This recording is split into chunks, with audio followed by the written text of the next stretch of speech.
Oh, that won't go away. Well, underneath this bar up here, it says $5.2 million in bond funds. That's what the town has to build all of these projects, which really will only touch the 2 lots that we're building.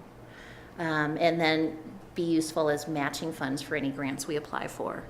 So we're really using that 5.2 as a leveraging mechanism for financing the project, which is why I keep kind of referring to the Prop 123 funds. But I am not, nobody knows right now what the Prop 123 funds are actually going to look like. If we're all going to get $1 million, if they're going to prioritize bigger projects, we don't know. So that goes to my next point here, which is we need grants and partnerships to propel progress.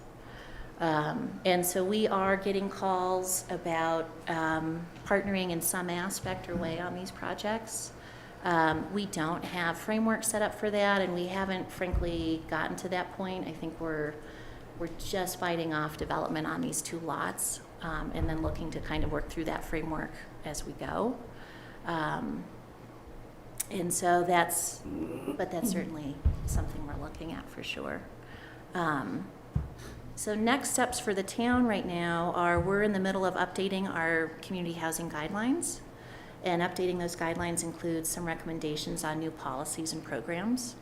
And that'll help us prioritize whether we're going to pursue public-private partnerships on both of the parcels, one of the parcels, probably not none, but that's always an option. How we're going to move forward there, and having those guidelines adopted, and then outlining opportunities for our partners. You know, where are there partners, opportunities for our neighbors, for employers, and all of those sorts of things. So that's the spiel. Thank you. I have a question too, but Kelly's. Questions on this one? Dave? Please, go ahead. How many units of housing does Basalt have you generated over the years? I know about Basalt Vista, but Yeah. others. So most of the housing in Basalt is created by inclusionary zoning. The town has not historically acted as a developer, and we like it that way. So we're not looking to become a developer. We're gonna get these 2 parcels planned out and completed. Whether we pass them on or off, we'll see. But in general, we have just around 300 deed-restricted units in town. Thank you.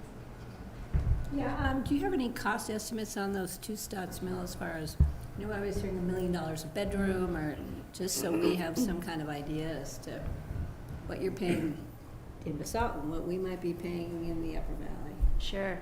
We actually thought, so while you were in that neighborhood over there, you probably saw those really beautiful single-family homes that were up and sided. Those are prefab panelized structures. We thought for sure we were going to be going that route. At the end of the day, the bids came in for those significantly higher than just doing traditional stick build. But that was one company. I don't know that that's the answer. You know, it's just different. But we were surprised. So we have gotten lucky. Ari Nelson quoted us. We have a contract with them to build for about a little under $850 a unit. Did you look at container? Because containers would be perfect on this lot. Those design guidelines at Stotts Mill are tricky. Thank you. That's a good question. Michelle, other questions? That the units that we're building are also going to be a duplex with that shared wall. Yeah, so Economy of scale there. So it's just 2 units with the shared wall, so it was a little less expensive, and you could get a little more square footage. I think the livability, given the size of the lots, when you could. So 2 units at 2,000 square feet of unit, or 2,000 square feet total? Per unit. I was going to say, get my size house. Yeah. yeah, it's probably one of the last opportunities to build deed-restricted housing of that size. Yeah, that's pretty big. It's nice. Could I ask, did you reach out to that one modular developer, prefab developer, or have you looked for other modular? You know, it's so appealing to think that somebody could build it elsewhere and plop it down in a few weeks rather than a year. Well, for 2 lots, the economy of having the crane come in and all of the specialty services of stitching together modular doesn't make sense for 2 units. you kind of have to have a level of scale to make that work. I don't know what the magic number of that scale is, if it's 15 or if it's 30 or where it is, but it's definitely not 2. More than 2. Interesting, okay. A question too. Maybe this is for Ryan or David or the rest of you, but I'm wondering, you guys are a newly formed board, and so this might be premature, but I'm curious as to how affordable housing fits into your strategic plan or priorities. I mean, it's, to say the least, it's a huge priority for us. I mean, I think most of this group, and I'll let people, I won't say talk too much, let other people weigh in, but I mean, that was something that most of this group ran on to some extent. And we have our retreat tomorrow, and we have, you know, the study coming out. So I would, you know, stay tuned for what we do, and we're pretty excited about it. Others want to weigh in? I'll just say briefly Ryan. how, you know, as evidence that it's been a priority, you know, in 2021, we pushed forward the Basalt Forward 2030 tax question, and a big component of that was for affordable housing. And that was identified. You can see our strategic plan on the back wall there. But in the sort of community aspect of the strategic plan, the affordable housing was you know, really emphasized. And what Michelle just went through here today, you know, those projects were identified in our work plan for the year.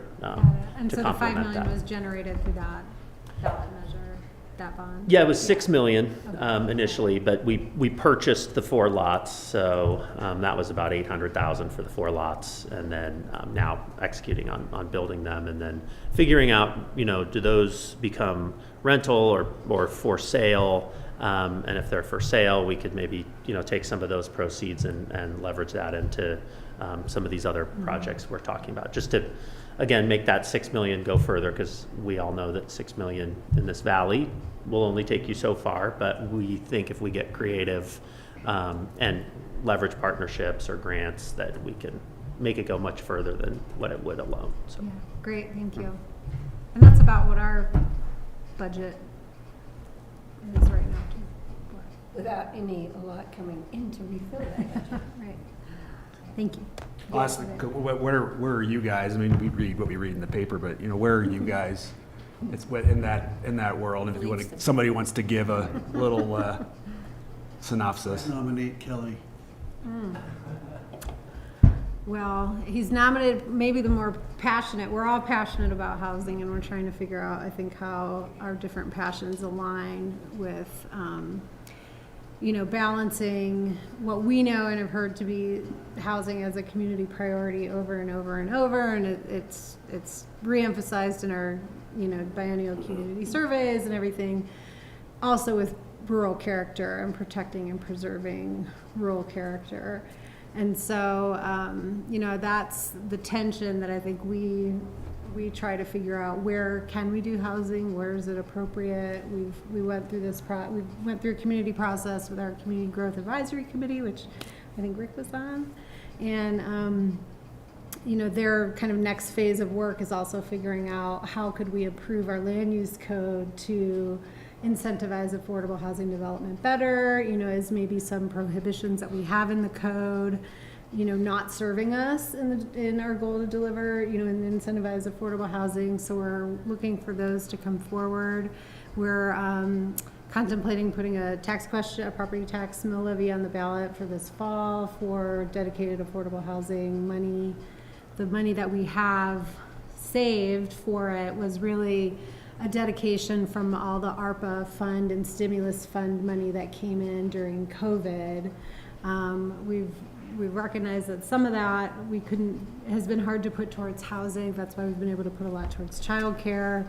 We had a lot of budget surplus coming out of the COVID years, and so we have kind of earmarked from our general fund $5+ million like towards housing. It doesn't sit in its own fund. I think we could pull it back into general fund at any time, but that has been kind of how we've committed to, you know, trying to put some money where our mouth is. We have Phillips is underway. That's a big chessboard of a project. And we've had to sort through, I think, some real tensions in our individual priorities with that, and have kind of come to consensus around maintaining that community and adding some density, and then preserving future opportunity for density potentially there. So that's really our best. We've dedicated money to the West Mountain Regional Housing Coalition for the buy down program that they're launching this summer. And so that will help with kind of that missing middle of folks who could buy something on the free market. From 800 to 1.5 million is kind of the space of the price, and then we would, they're going to fund 30% of that, and so we've helped move money to that. And we have a buy down program for the county employees as well. I want to just add two quick things. The Good Deeds program, which is the regional housing issue, we contributed. I don't know if Basalt is still in discussing, contributing, and being partners and coming on board with that. Well, it was just presented to us recently, so I think that's something we'll take up in this next budget cycle. We don't have anything budgeted for this year, but that we'll be talking about that. To speak to that point of not now, but in the future, we'd be more than happy to. Part of our The second thing I wanted to add real quick was, we are considering, and I know Scott's here, but he already knows about this. We're discussing a ballot question on for a housing mill levy. We're looking at just to create a pot of money that we can use for hopefully partnerships, so we can bring people to the table, so we can leverage our taxpayer dollars to do projects that need to be done. So you'll be hearing more about that when we discuss it, more finality. And Kelly's probably going to take the lead on that, so we'll be sending her down to talk to you guys. And I'll be coming with her just to chaperone. All right. So part of our housing initiative has to do with the homeless population. And I believe, isn't it about 120 who we have actually found housing for in the community? 210 now? 210 homeless people have been placed into housing. There is still a population of kind of incorrigible homeless people who don't really want to live in their housing, is camping or living in their truck or whatever. So they're a more difficult population to find housing for. But that still has been, part of our efforts, and our money have gone towards that population. 210's a lot. I mean, that's a lot of people for a year. What's kind of the remainder you think that's out there? John, talk about our assistance in the counseling. Yeah, so we've got roughly around 36 now. The population varies that fall into chronically homeless, and the county's been supporting an emergency shelter. And typically, emergency shelter is just that. It's meant for temporary housing, but what we found is that we have this same population, and it's kind of turned into transitional housing, which isn't really appropriate. So we are now working to figure out what services are actually needed to move this population that may have other co-occurring kind of issues to homelessness, whether it be mental health challenges or other challenges that are keeping them from being or even wanting to be in stable housing. And so that is looking at options like permanent supportive housing, where you have housing that's married to case management and then wraparound services. We don't really have that in this community, and it's unusual in rural communities to have that level of service, but this is the population now that we're finding we probably have gaps in our services and offerings in our community to serve. And so the board has authorized funding for studying the needs of this population as well as newcomer populations and such, so that we can think about the next generation of build out. We've worked closely with Recovery Resources, who has been pretty successful not only in managing our emergency shelter, but providing the case management services that have allowed us to move so many folks from homelessness to homed. I will say that number was much larger than we thought it was going to be. It far exceeded our goal by a factor of about 4 or 5, and it also exceeded our knowledge of the prevalence of homelessness in our community. So we're still learning and looking potentially for a stable revenue source around that.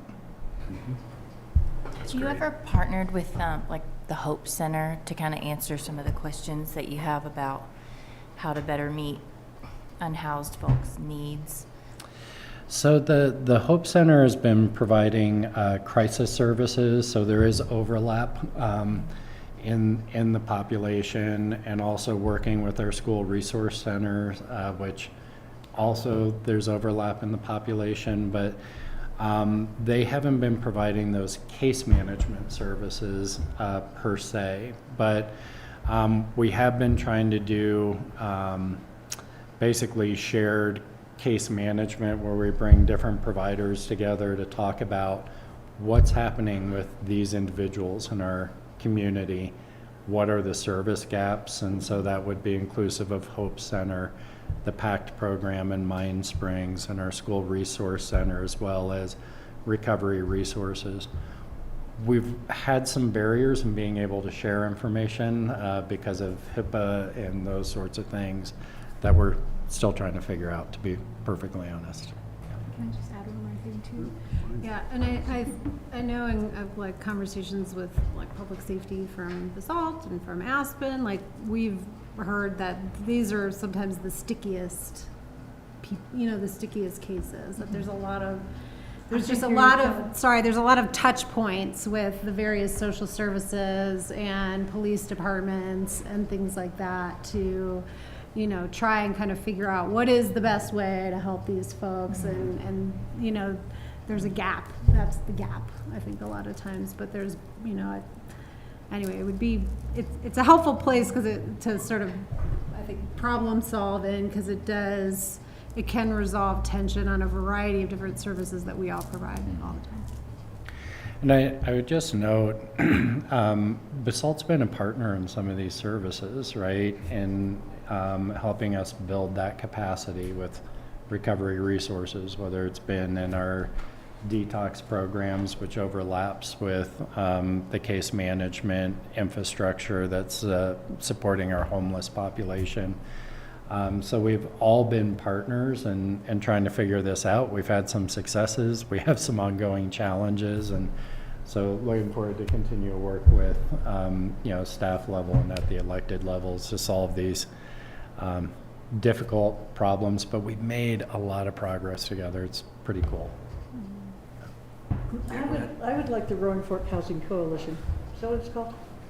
The Housing Coalition. West Mountain. West Mountain, the Housing Coalition, April's thing.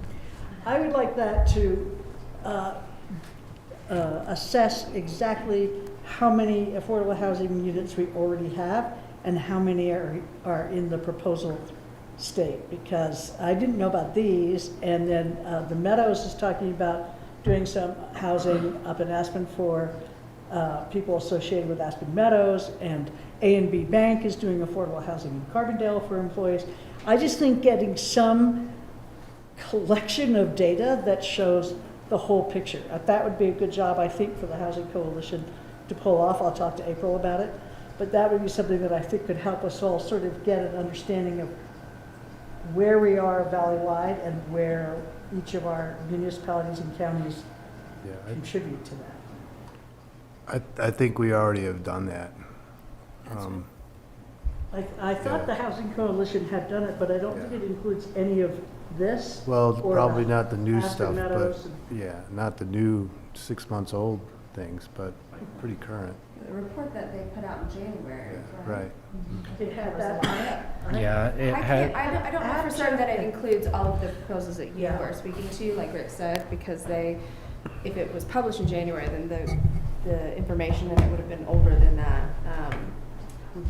But it's fairly comprehensive. I think the community's been pretty well incentivized to address affordable housing, and that's why you're seeing the projects come to the table that are. And, you know, the first question was, how do you feel about affordable housing?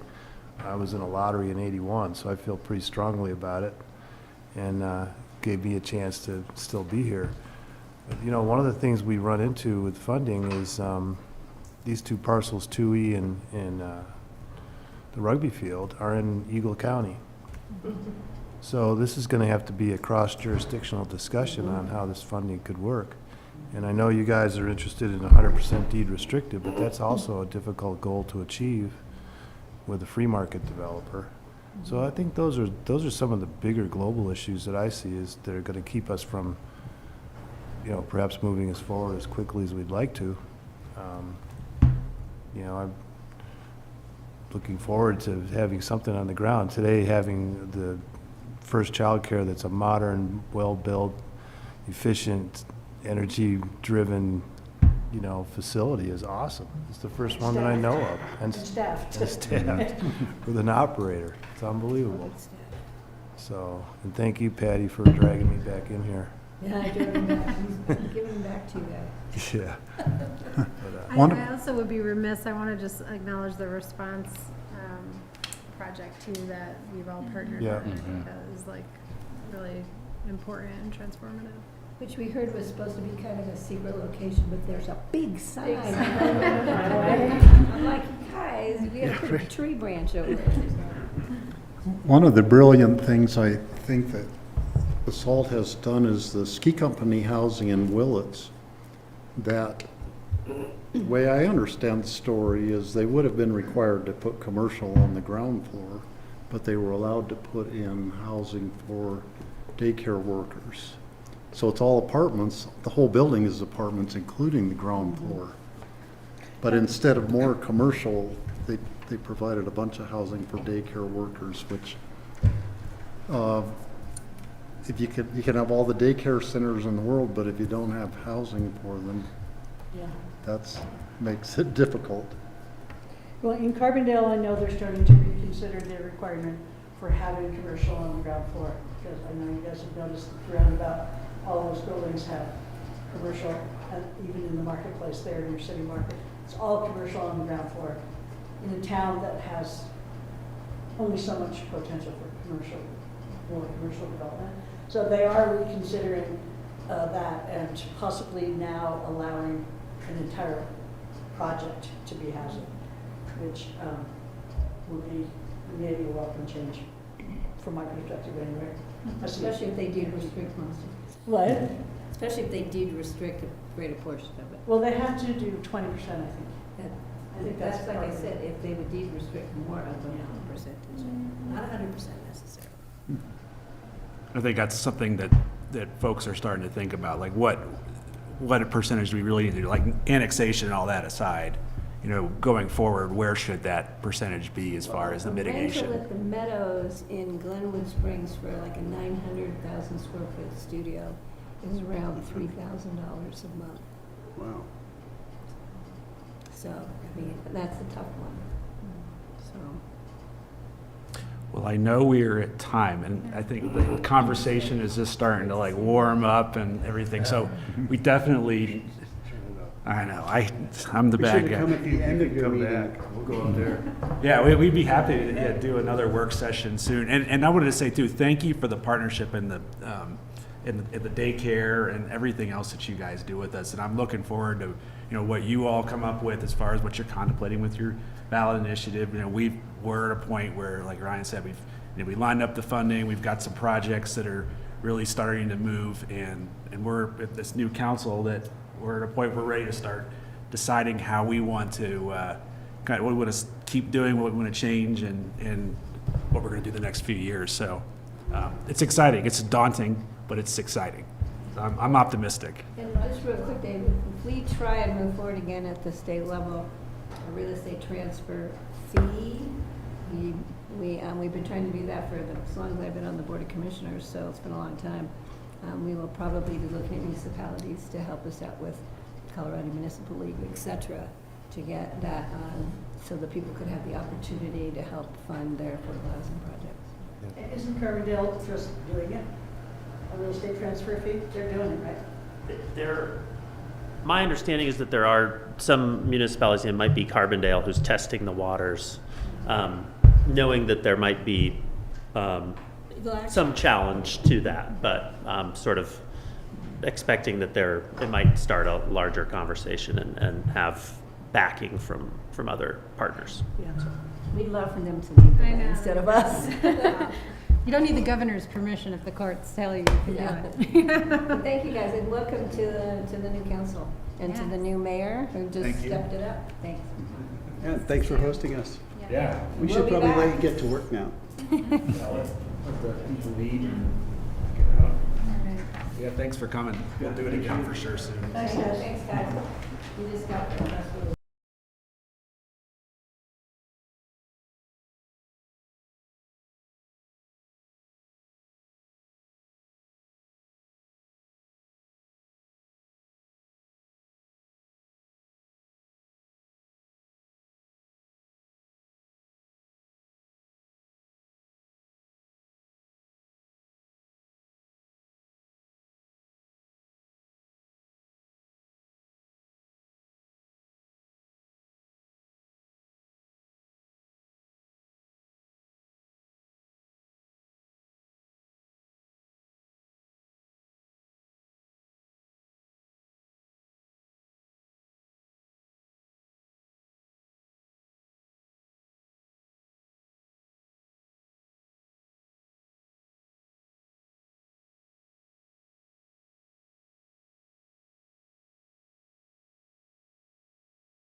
Separately by.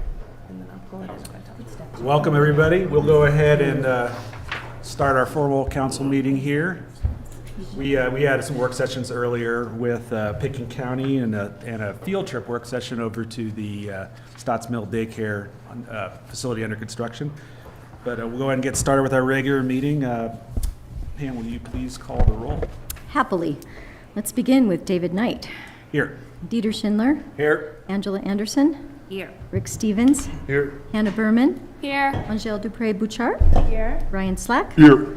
The A-team is present. And I'll just go ahead and give my preamble for the joining remotely. So you can access our meetings on Zoom by going to basalt.net and then just click on the agendas and minutes tab. Click on the June 11th meeting packet, and then you'll just go and follow the instructions there to jump on Zoom and join. And with that, we have our consent agenda. We have minutes from May 14th.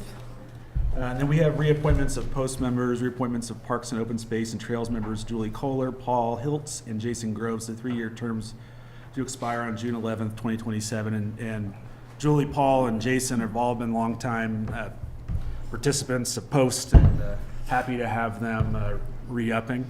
So we just put that on the consent agenda. So if someone would like to make a motion, we can go ahead and get the consent agenda approved. Mayor, I move that the town council approve the consent agenda items as presented. Second. Been moved and seconded. All those in favor, please signify by saying aye. Aye. Thank you. Next up, we have call to the public. So as a reminder, please limit your comments to 3 minutes, and you can address your comments directly to me. Identify yourself by name and address when making comments. And also, if you can go ahead and put your name and address in the sign-in sheet at the back of the room. I didn't say that at the beginning. But go ahead and do that. And comments should be courteous, civil, and constructive. And town council will make no decision nor take action except to direct the town manager. So with that, I will open it up to public comments if someone would like to come up and speak.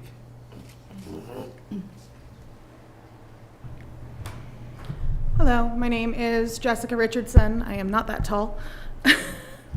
I am a resident of Glenwood Springs, but my first home was Basalt. I went to elementary school here, and it still feels like my first home. I'm here representing Ceasefire Now and the 75 Basalt residents who have signed petitions either asking the Carbondale Board of Trustees, who we've been speaking with for 8 weeks now, or this board directly to consider and pass a ceasefire resolution. I feel compelled to speak with you as a member of this community because I was raised with Basalt's ethos of inclusivity and equity and community care, and I believe that this is in essence that.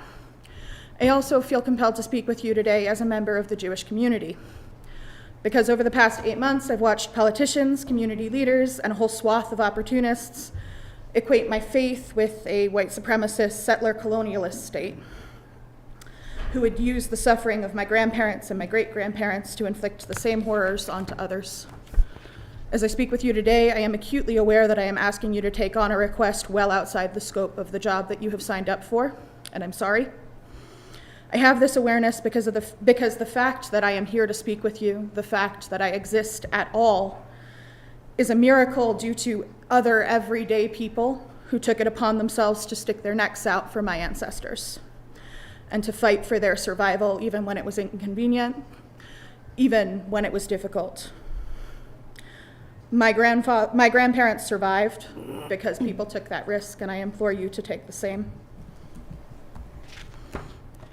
I'm here to implore you to do the same for our Palestinian siblings. As we speak, our tax dollars, which could be used to fund our community, which could be used to fund programs and resources we desperately need here in the Valley, are instead being used to fund a genocide. And as we speak, our federal government remains steadfastly complicit in the wholesale slaughter of civilians. Over 15,000 of them are children. They are not listening to us, so as an organization, we are pleading with you to help raise our voices to those who have the power to do more. Passing a ceasefire resolution in Basalt, Colorado will not by itself stop the genocide, so it is incredibly lucky we are not by ourselves. Over 100 towns have passed similar resolutions. Basalt has the opportunity to be part of that movement That is something to me that deeply feels like the community I grew up in. I urge you to do the hard thing here. I urge you to do the uncomfortable thing. I urge you to consider putting this resolution on your agenda. I urge you to answer this plea and to consider passing a ceasefire resolution. Thank you. Thank you.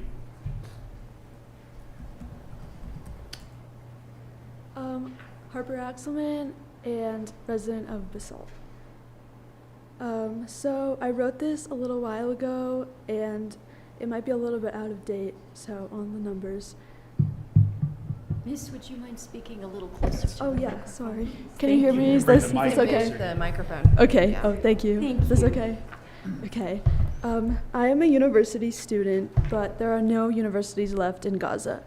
I'm also a journalism major, but there have been 103 journalists who have been confirmed to be killed in Gaza.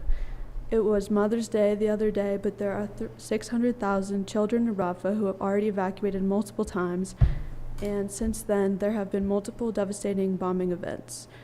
The UN emergency chief reported that 400,000 Gazans are actually in famine, not just at risk. But there's an estimated 3,000 to 7,000 aid trucks that are currently being prevented from entering, and 150 of the UN's aid workers have also been killed.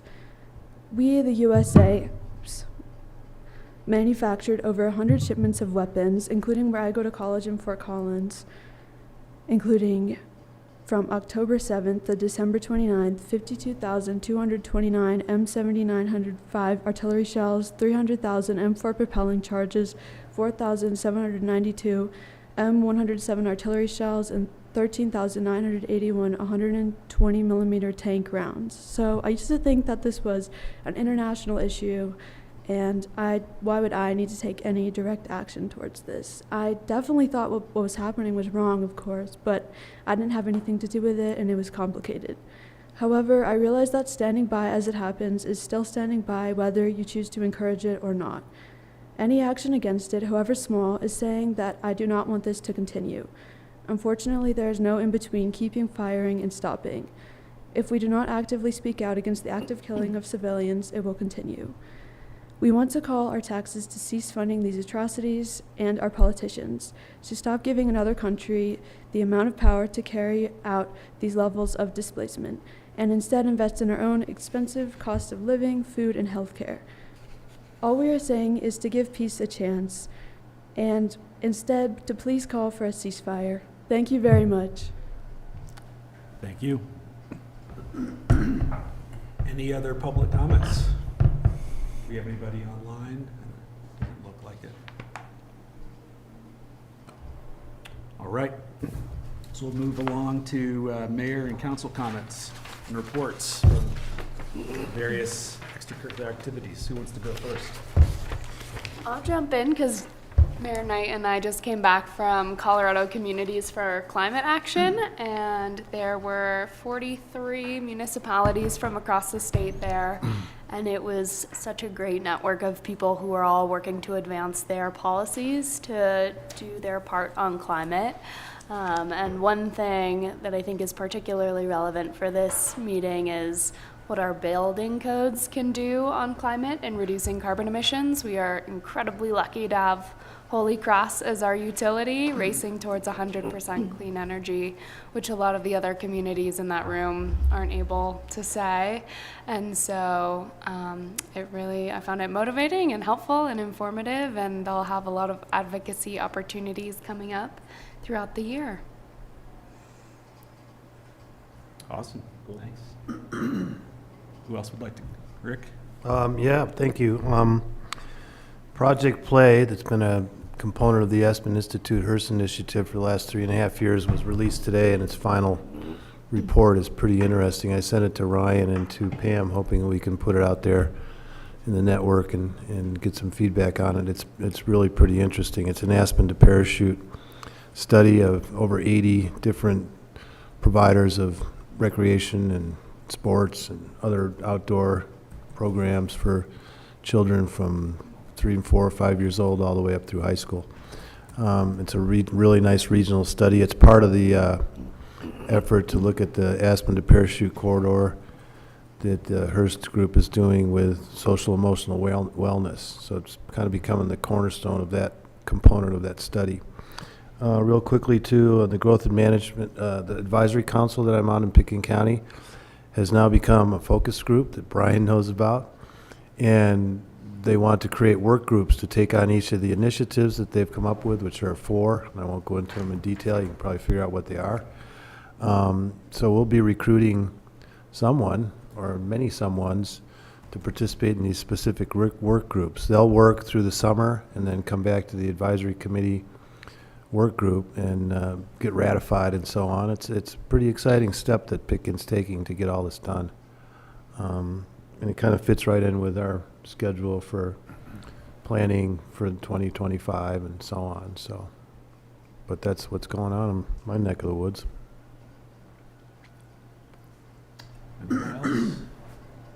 I wanted to say thank you to everybody at Basalt Library for hosting the summer kickoff for reading. It was so great, and we're so lucky to have such a great library and staff, and it was so well attended, and there were kids running in and out of the library in their bathing suits and dropping hot dogs on the floor, and everyone was just so nice and helpful for the kids, and it was such a good event. So I just want to say thanks. Thanks. I'd just like to extend a thank you to Matt and the Recreation Department. I know he's had his hands full for the last 2 weeks with pool opening and multiple camps started, baseball, softball. So I know he wears many hats and he's not here, but just wanted to extend a thank you to all the hard work he's putting in for the kids of Basalt. Pass it along.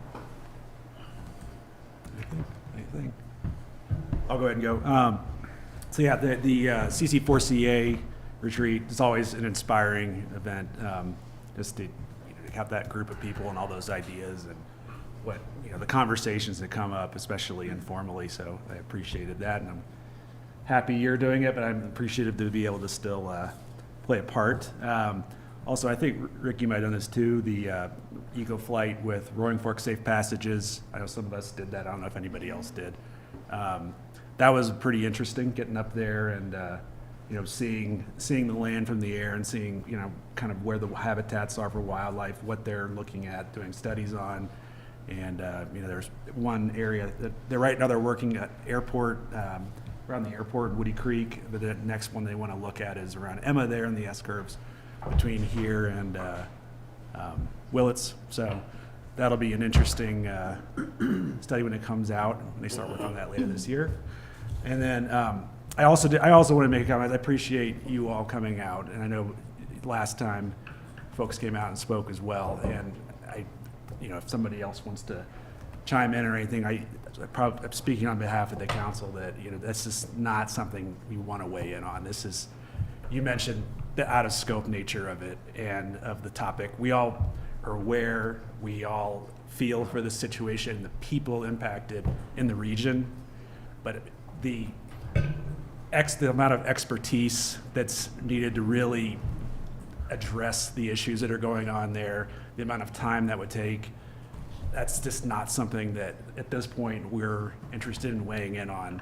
I think everybody here wants peace. I don't think that's something that anyone would be against, but at this point, as far as a resident appetite to do that. So I just wanted to make that as a comment as well. Appreciate you all speaking out and coming and making public comments. That's always awesome. So thank you. Any other comments? Yeah, just to kind of echo that, while we may not be in a position to, take the stance that you're looking for, I applaud your passion, and your writing was very eloquent and well done on, coming and putting yourself out there and fighting for what you believe in. So never stop doing that. All right. With that, we will move to manager's report. Thank you, Mayor. Do have a couple things. First, you may have noticed the new caddisfly installation that we got put in over here on the corner. So that's pretty exciting.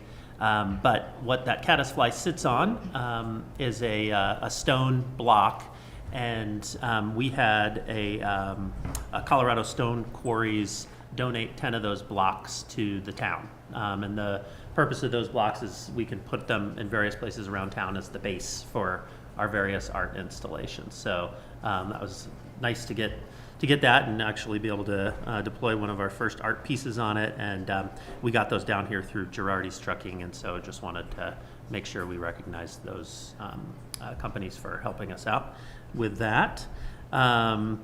Wanted to also just make mention, you all may hear in the next few hours, but we'll probably see it develop over the next few days. There's a fire that started, I believe, this afternoon in Lake County.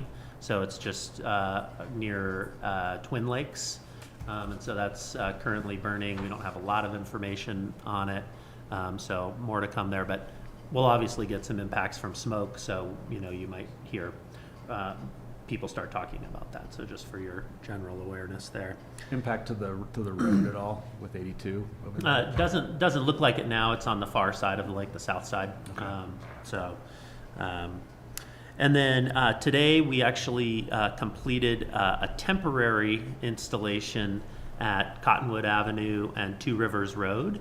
We were able to get the crosswalks repainted in their colorful painting, and we've had a plan for quite some time, but worked with Post and have some of the parking area just adjacent to Confluence Park blocked off with the purpose of that and the intention for pedestrian movement through that park area.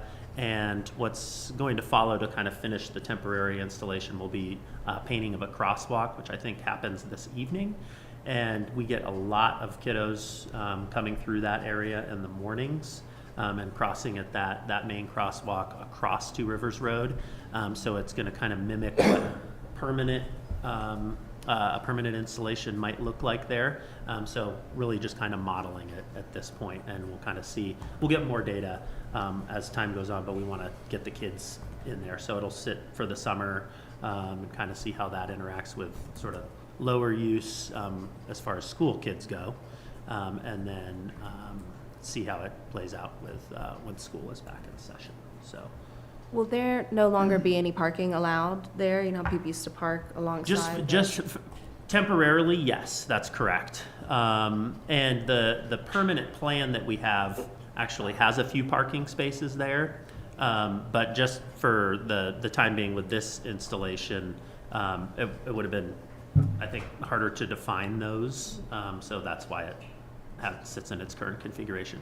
It's also important to note that we worked with the owner of 7-Eleven pretty closely on that, so we kind of got some written feedback from that person, and I think support on that. So we'll continue the conversation on that. We did get the potholes filled and the crosswalks painted, as Rick had brought up at the last meeting, and then we're going to have Public Works go out and just kind of sweep and clean up the street area, sort of where we filled the potholes over there. Just obviously it's construction, but I think just from the winter and from even probably doing the water line last year, there's some rocks and dust and dirt and that kind of thing. So we'll get that cleaned up here in the next couple days. And I think that's actually all I have. So thanks. Brian, I have a couple questions. So will the installation include the blinking lights like the young man requested a couple months ago? Yes, so we actually purchased a stop sign that shows that blinks, kind of like you'd see on Midland down in Glenwood. That stop sign is a bigger stop sign, and so the current pole we have won't work for it, so we'd have to put in a new pole. So I think that condition will stay as is for now, and then would be changed once we kind of figure out what the permanent solution would be. And then the caddisfly, is that the permanent location for it, or? We don't know, not necessarily. We don't own it, so we're leasing it right now. And there could be an option to purchase in the future, but having that location, because it's as tall as it is, putting it just at street level, I think we benefit from the grade, you know, where it sits versus the sidewalk and the street, where Right. you kind of get that right in the Very the face. cool So, piece, I think. yeah, yeah. Do you like the location? I I'm looking at the map and it's kind of tucked away a little bit. But I just think it's a cool piece, and I was wondering where it is exactly, but it could just be everything else that's going on out there. Yeah. That makes it a little bit less hard to see. Yeah, we actually thought of putting it, were you going to say where it was maybe going to go? Well, BPAC is working on a capital arts improvement plan, and so and part of that plan will have a hierarchy of locations and big pieces to little pieces throughout all sides of town. Yeah. So we landed it in that spot so it would be safe from construction but enjoyable. Right. We have been considering a spot in front of the Midland Mall, and so that might come back around. Cool. I was just curious. All right, I think we'll move on. Next up is presentations. So we have Holy Cross Energy update. Brian? I can like the big chair. Well, good afternoon, Mr. Mayor, Council. It's great to be with you. I'm Brian Hannigan. I'm President and CEO of Holy Cross Energy, and with me is Mike Steiner, a member of our Community Energy Systems team. And it's our pleasure tonight to give you kind of an update on all things Holy Cross. We'll focus on clean energy, but there's lots of other things that we're doing that we do every day to keep the lights on, to keep the rates affordable for those in our community that most need it, and to support all of the things that electricity provides and does in our beautiful area. We're also, I think, as Councilmember Stevens noted, active and involved with our communities through things like the Growth Advisory Committee. We're aware of the growing focus on electrification of buildings and vehicles of all shapes and sizes.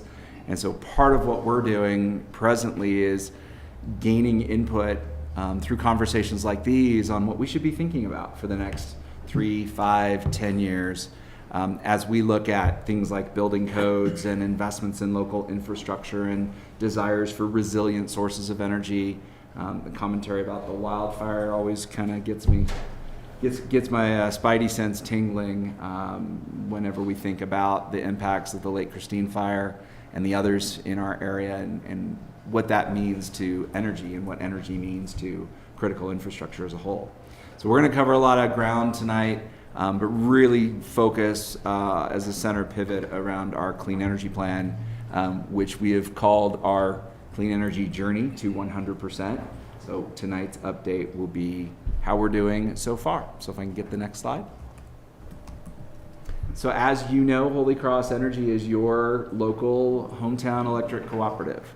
We are operated and owned by the people that we serve. And so it's one of the purest forms of democracy that's out there. If you don't like what you're getting, you know exactly who to talk to. Your 7-member elected board of directors, myself, the 170, approaching 170 now, talented staff members, many of whom are new to their roles at Holy Cross within the last 7 to 8 years.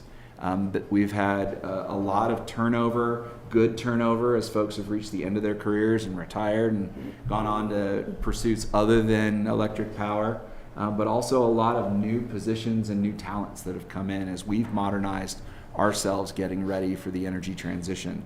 And so it's really, if you should ever see somebody that's color coordinated like Mike and I wearing the utility uniform, but if you see them at the city market or you see them in the park, stop and ask them questions, because they love talking about their work and they love talking about how they can better serve you. We ended the year 2023 with a power supply portfolio that was roughly 50% carbon free. A lot of wind, a lot of solar, at that time some biomass, some coal mine methane. Both of those two latter projects, the coal mine methane project near Somerset and the biomass project near Gypsum, have ceased operations within the last year. But the good news is, you'll hear in a moment, we've been adding other clean energy resources to our portfolio, where last month we actually provided 75% carbon-free electricity, and that was the third consecutive month in a row. We're over 70% for the year, and we're hoping that we'll be reaching 80% by the end of this year and 90% by the end of next year, all with existing projects that are either already constructed and operating or projects that we'll take delivery of within the next 12 months. And I'll say more about that in a moment. And get the next slide. So our clean energy strategy is built around 5 major pillars, and the first one is always the most important in my mind. The size of the climate challenge is only as big as you allow it to be by not investing in energy efficiency. We want everyone to use their energy as wisely as possible. We're a not-for-profit organization, so we do not make more money when people use more stuff. In fact, it actually costs us more to build bigger infrastructure, and that gets reflected on your bills. So we are all about using energy efficiently, using it flexibly. We have a number of energy rebate programs. We have a lot of opportunities to expand the ability for our members to invest in energy efficiency for their homes and their workplaces, that you'll be hearing about using the electric bill as a way of financing so that those particularly that are income challenged don't have to come up with the money up front to invest in a new piece of technology. They can instead pay it over time and actually have lower payments when we provide them with credits to use that heat pump, that electric vehicle charger, that battery. Those are going to be really important resources that allow us to match their demand for electricity with the available supply that comes from our wind and our solar resources. Why that's important? You've heard of the phrase, you have one job. As a utility, we have one job, and that's to balance supply and demand of electricity at all places and at all times. If that doesn't happen, you all don't have electric service, and that's a really bad day to be me when that happens. So we invest in energy efficiency. We're also investing in cleaner sources of wholesale power. Big projects such as our utility scale wind and utility scale solar projects that I'll highlight in a moment. We also are investing in local clean energy resources, continuing to support the projects that we have on the books, but soliciting projects like our solar plus storage project at the Colorado Mountain College, the Spring Valley campus, and some others that we have on the books for the next 12 months or so. Moving further to the right, we'll be supporting installation of distributed energy resources, including advancing rooftop solar, and more recently, really pushing forward on home and workplace energy storage systems. More and more, it's not about solar in the middle of the day, it's about storing that solar until later in the evening or even into the overnight hours where the demand for electricity still needs to be satisfied. And I'll give you a good example of how we're already seeing that today. And then lastly, smart electrification. As I mentioned earlier, we know people are buying all the things and investing in electric this and clean powered that. We want to make sure that when our members make those resource investments, we can harness all the value that they can provide to us as a utility rather than going and purchasing the necessary services we need from others in the wholesale market where maybe there's a carbon footprint that comes along with trying to balance our resources on the backs of the market. So expanding the use of electricity for transportation, for building heating and cooling, for industrial uses, for making other products in the energy space like fuels, materials. These are all things that as we move forward, we're going to be very eager to engage in partnerships that can also bring economic development to areas that we serve. So it's a multifaceted strategy. No part is more important than the others. They all work together, and they're all going to be increasingly important as we try to go from 75, where we are today, to 100% by the end of this decade, which is our strategic goal. Next slide. Before I get to this, I do want to highlight a point on the previous slide, and that is, while we talk a lot about clean energy, we don't talk about it in a vacuum at Holy Cross. Our responsibility, in fact, our table stakes in terms of our social license to operate, is keeping the lights on and keeping the rates low. We found in conversations that no one cares where the power is coming from if they don't have it or they can't pay for it. And still people don't care about where the power is coming from if it can't be delivered to their homes safely in a way that they can trust. And so our challenge, and the challenge that faces a lot of utilities around the country, is how do we continue to provide safe and reliable power, maybe even more so than ever before? How can we continue to keep it affordable in an age where everything else is skyrocketing, from inflation to supply chain issues and the like, and simultaneously push the throttle forward on decarbonization? That is the challenge of our time. It's a huge one. And part of what animates the board and the staff at Holy Cross is trying to take that on in a way that provides an example to other jurisdictions, to other utilities, to other communities. But if it comes down to a choice between we go 100% clean, but it costs twice as much as today, our board will give that some strong pause before pushing forward on that, if that's indeed what they decide to do. Like that, like you all, decision makers, they have to balance and trade off lots of things. And so that's where hearing from the town, hearing from the people that we serve is going to be really important to calibrating how quickly and where we go with our clean energy journey between now and 2030. That being said, we're already on track to get most of the way there. The caveat is that last 10% is going to be a doozy. As you see on the screen, the pie chart shows where we'll be in 2025, 90% carbon-free by power supply over the course of the year. In any given hour, we'll be between 65 and 125, right? There's lots of variability that's in there. And the challenge for us to meet that last 10% is to hone it in and not have undersupply and oversupply, but to be 100% in every hour of every day of an entire year for the foreseeable future. That is an engineering challenge. That is a financial challenge. That is very much something that's not going to come from just another big contracted project. It's going to come from a lot of little actions and little investments. A rooftop solar panel here, a battery storage there, a flexible demand for electricity somewhere else. All of that orchestrated and coordinated by us as ultimately a grid operator that really doesn't care so much whether it's our electrons, your electrons, their electrons. We just need to get them to where people want to use them. And that's going to increasingly animate our investments in the distribution network over the next few years as we shift from really an industry that was big power plant, one-way network, passive customer. Now it's much more of a mesh network where every customer is also a producer. And there's got to be somebody in the middle to make sure that that's all orchestrated so that it sounds like a symphony and not like a bunch of noise. And that's really where we see our goal going forward. And that's because we have new wind projects from our Bronco Plains 2 project, that 150 megawatts worth of wind. That's our share of a larger 200 megawatt project that we share with a wholesale provider, Guzman Energy, that we partner with. That's located near Flagler on the Eastern Plains. We have another partnership with an electric cooperative, Core Electric Cooperative out of Sedalia. We're partnered on a 75 megawatt solar farm near Bennett. That's 30 megawatts to us and 45 megawatts to them, which is another great partnership. And then closer to home, as I mentioned a few minutes ago, we have a solar plus storage facility at the Spring Valley campus above Glenwood Springs.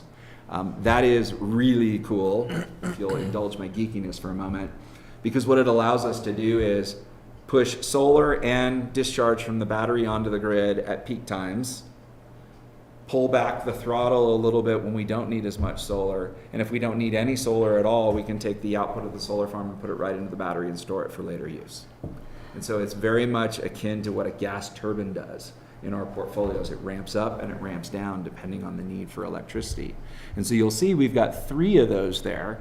The smaller of the 3 is the one at Spring Valley, and then we've got one for Rifle and one for Parachute. Those are each about 10 megawatts of capacity, 20 megawatt hours. So if you consider the Roaring Fork Valley, we use about 50 megawatts or so on a peak day basis. And so those units are about anywhere from 20 to 30 minutes of instantaneous power supply for a valley.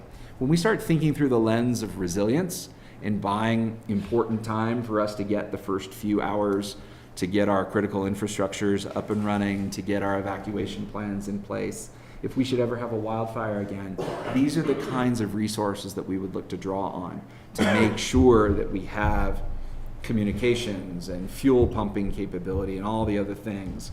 And so we'll be looking to expand in our next round of resource proposals later this fall. We'll be looking for folks that want to deploy land or develop projects or do things in all three of our drainages, the Colorado River, the Eagle River, and the Roaring Fork Valley, to help build energy resilience as well as advance us towards that clean energy goal.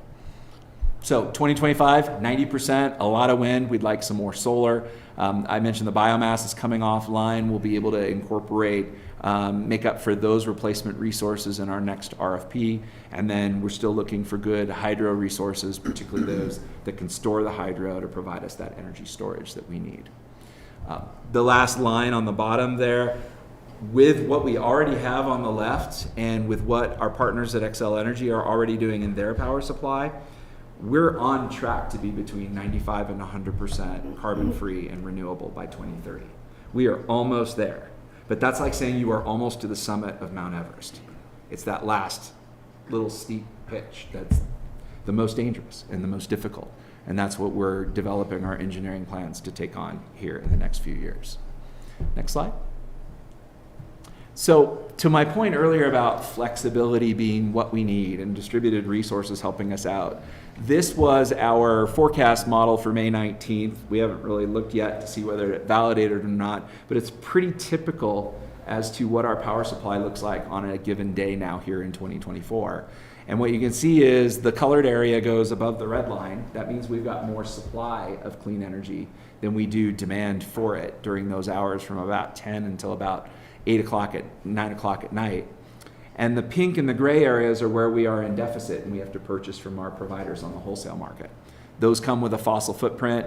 They can come with a higher price and a more volatile one because it's now across the entire West, not just our known and contracted projects that have a set price with them. Wouldn't it be nice to take the extra energy from 10 a.m. to 8 p.m., store it for a little while, and dispatch it out in the evening hours and in the early morning hours so that we didn't have to buy anything from the wholesale market at all? And then we knew exactly what our power supply costs were going to be, which is about half of what our members pay on their energy bill.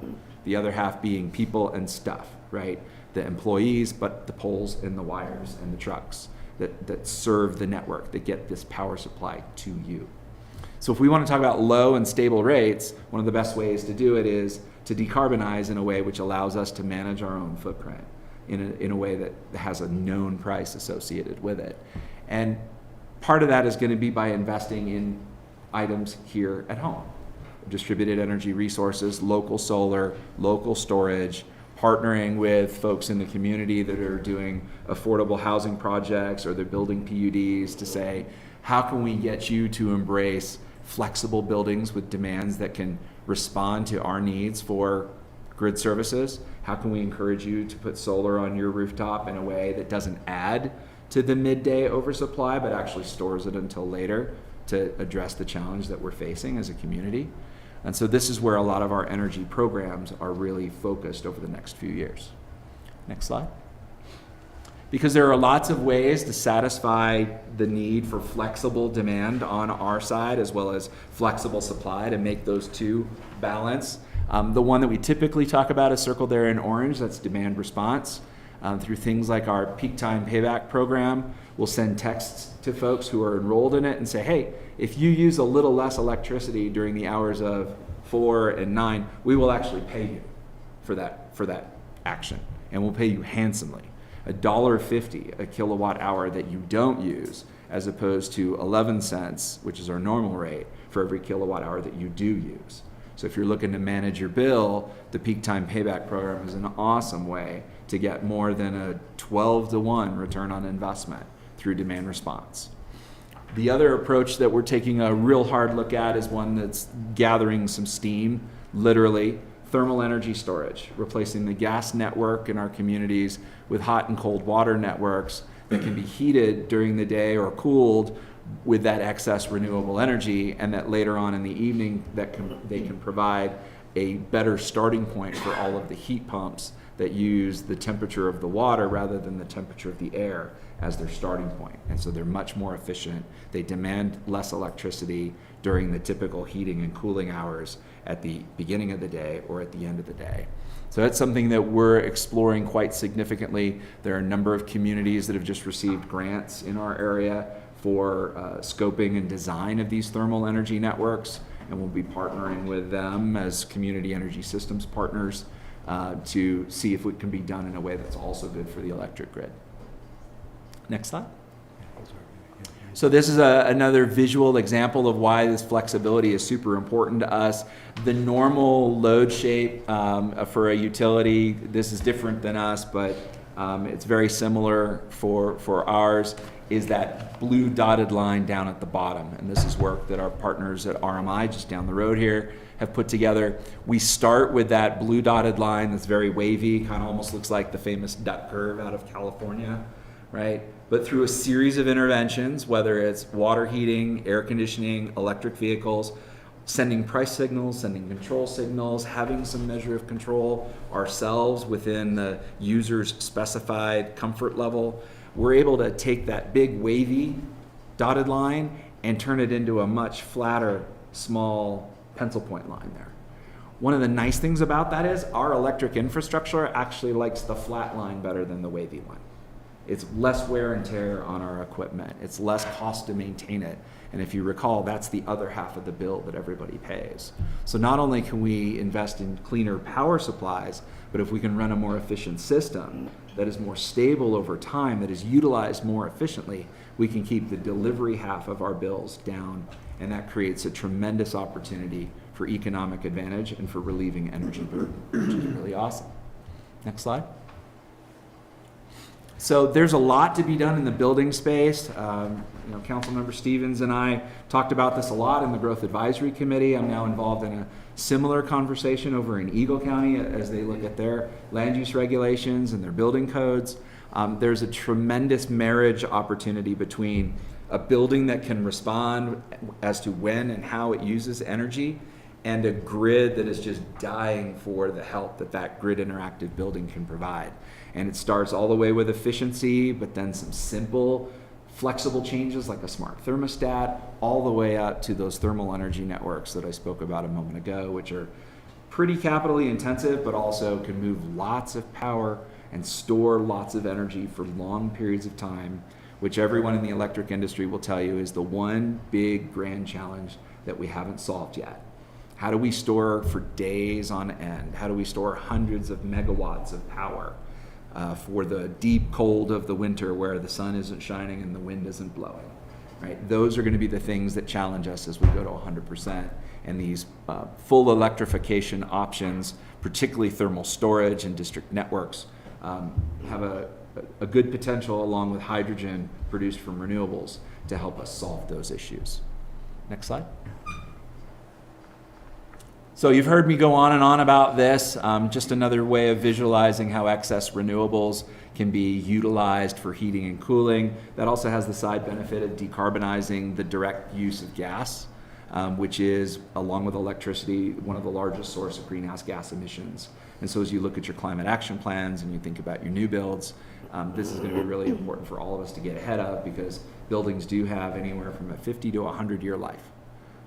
And so that capital stock is going to be around for a long time, long after we've supposed to have met the Paris goals or even gotten to net zero as an economy. So what we do today really does matter. Next slide. So that's where I'll end it. We have an amazing array of programs and partnerships that anytime folks are involved in building anything new or doing significant retrofits, the questions are always, have you thought about rooftop solar? Have you thought about pairing that with battery storage? Do you have flexible demands in your building that can maximize the self-consumption of all that solar so that we don't have to build a bigger grid for you? Are you enrolled in our peak time payback program? Are you enrolled in our Power Plus program for battery storage, which allows a homeowner or business owner to literally get batteries with zero money down and 0% financing and be paid a monthly bill credit of tens of dollars or more per month for us to be able to use that battery. Whether or not we use it at all as a material, you still get the bill credit by allowing us the option to use it if we need it. If you've got an EV, are you in our managed charging program called Charge at Home? Have you gotten your free charger, your free level 2 electric vehicle charger from Holy Cross?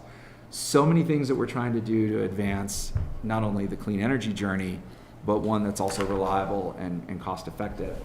And the most significant way of doing that is really trying to work with our local community partners through our Community Energy Systems program.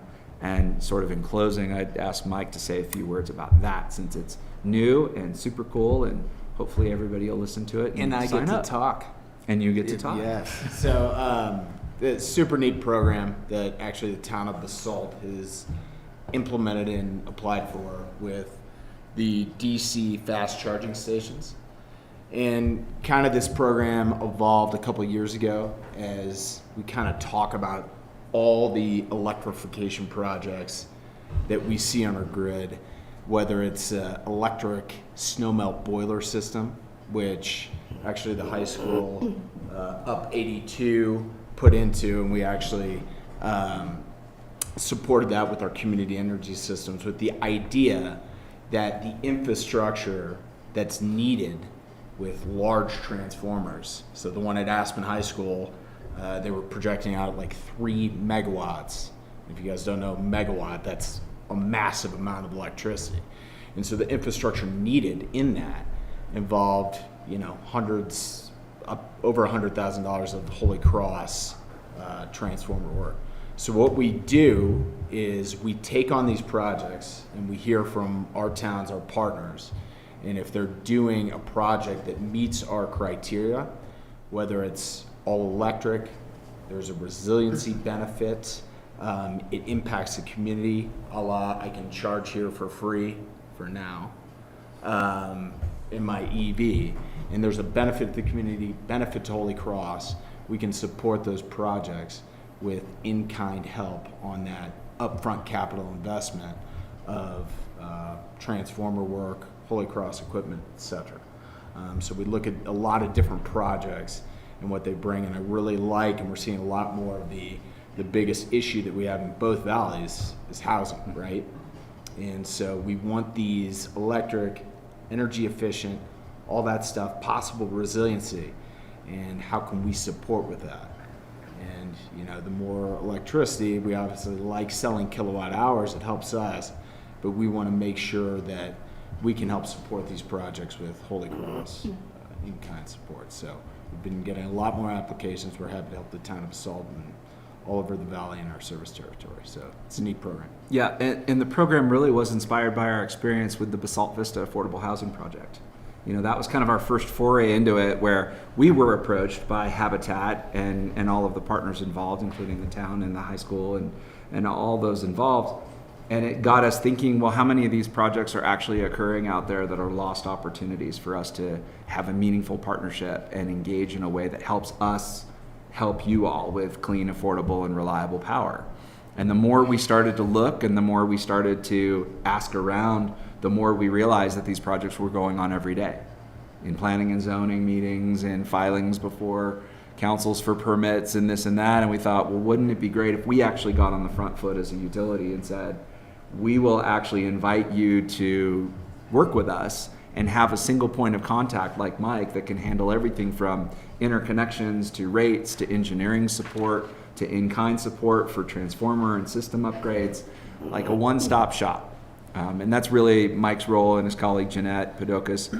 The two of them are out front on all these, and like he said, we've got quite a few, but we're anxious to have a need for more because we think that we're best performing our mission when we're working hand in hand with the communities that we serve. Yeah, and then looking at projects, and really we've got a ton of different rebates. How can we help? Yeah. What do you want to do? What do you want to see? So we want to make sure that our communities come to us first so we can help them try to transition if they're looking to go all electric or meet their goals. So that's kind of the idea. Mike, what's that intake process kind of look like for community and like the qualification and all that? Yeah, and so town staff at Basalt for a super easy process. So we work with Catherine Christoph, the engineer here for the charger. And so in that instance, an electric DC fast charging station, a 50 kW, 75 kW, the new one here, it's really intermittent in terms of how much energy you're using, right? It stands idle a lot. And so how a co-op works, without going into a lot of the detail, is you get recouped through what we call our line extension for all of the infrastructure that's kind of broken out. But that, what you do is you fill out an application, we will look at it, and then we can help provide that upfront cost of it. So it's a simple application. Catherine will reach out to me. I'll walk her through the application. We'll go through a 5-person committee. Yes, yes, yes, it meets the benefits for the town of Basalt. It serves our electrification goals, the towns, et cetera, and then you're approved, and then we work with engineering to get it done. Yeah, there's a web form on our Yes. on our website at holycross.com that folks can fire their projects into. You can also reach out directly to Mike and Jeanette with the relationships we already have. So that's the story as it is so far. We've got more to come, so stay tuned. But we appreciate your support and look forward to answering any questions you might have. Thank you. What questions do y'all have? I just have one quick one on on your 275 megawatts of peak demand. With the growth in the valley, with the pursuit of electrification of vehicles, how much more do you see that growing, and is that a challenge also with the push of electrification? You see all these horror stories and things of, we can't charge these electric trucks, or we can't charge X number of electric cars per, if everyone switched to an electric car tomorrow in the valley, what would that do to you guys, or are those some of the choke points that you are facing? So, very good question, council member, and something that we did look at with RMI. We conducted a study a few years ago. We said, let's take all of the goals that the state has for electrification for both buildings and transportation. Let's put them onto our service territory, project the economic growth, project the demand, do it in an uncontrolled fashion, meaning people just doing whatever they want, no influence from us. And the worst case scenario is that it's about a 50% increase, 50% increase in peak demand. 50% increase in total electric sales, a 35% increase in peak demand during the winter. So 275 times 1 plus 35%. So it's a big chunk. That's if it's done in a way that's uncontrolled. And by that I mean it's not influenced by price signals or program enrollments or technology that allows the actual car or the building to kind of read the room and go, you know what, maybe I don't want to heat up right now because I know the wind's going to be cranking in 5 hours in the latest weather forecast, and so I'll wait until my consumer comes home or until I detect their electric vehicle in the driveway to start cranking things up. The amount of power that we have in data and controls is actually kind of amazing. And so part of what we're trying to do is unlock that so that that growth in electrification doesn't happen on the peak, it happens somewhere else. And it actually takes that peak and kind of shapes it over time where we're able to operate along that flat line with a more efficient system that's optimized for cost but also for clean. Brian, can you walk me through what is HCE's definition of carbon-free, right? So how much of the energy that you're sourcing and providing are you producing versus what's sourced through PPAs? Right. And then how are you tracing that energy back through your wholesale providers and the supply chains associated with that, right? Because that all has a huge carbon footprint. So how is HCE defining carbon-free? Because you use that a lot as kind of like a, catchprise. Right. And that's a does it go fantastic- all the way back to China? Does it go, where does that go? Yeah, great question. At this point, we're defining carbon-free as something that does not use a carbon-based fuel. So we're not doing a full life cycle accounting of all of the carbon embodied in the production of the wind turbines or the solar panels or the fuels that were created at the foundry in order to make that happen. That is, at this point, something that we would have a very difficult time getting data for. And anybody familiar with carbon accounting is well aware of that. And so we look at basically the fuel-free resources, primarily wind and solar. We have We've talked about the biomass plant in the past as being carbon free. There's a lot of science out there. I'm a climate scientist by training, and I read the literature pretty religiously. It depends on how you do the biomass as to what the carbon footprint is. I think as soon as we're able to establish an electric system that's operating on primarily fossil fuel free resources, we can then turn our attention to the other elements of true sustainability. Right now, we are not as focused on water or waste or critical materials. Those are all considerations, but they're not the primary one given our strategic focus on carbon emissions. If you look at our greenhouse gas accounting report, 99.7% of the carbon emissions in our business come from power production. So we're not yet focused on the fuels in our trucks, the gasoline that we're using, or the natural gas that we're using on site. Those will all come into view, but right now we're using the Willie Sutton rule, right? We're going to where the carbon is to try to reduce it. And on that token, we're doing quite well. But all the other things are super important. And to Ryan's point as well, as far as, can your grid handle the growth, and then to tie that into reliability, what happens in a situation similar to like Winter Storm Uri in Texas and the position that ERCOT found itself in if we're at 100%, and obviously your grid's built differently to handle cold, so it's not a apples to apples situation. Yep.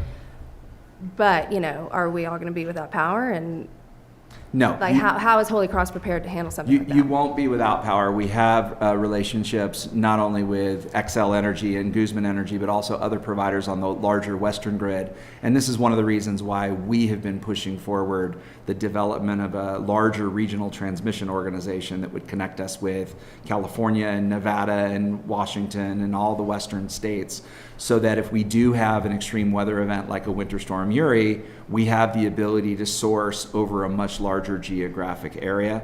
We also have the ability to accumulate stored energy that will be available for critical infrastructure. And frankly, we hope to build a very efficient system that will reduce our overall need throughout.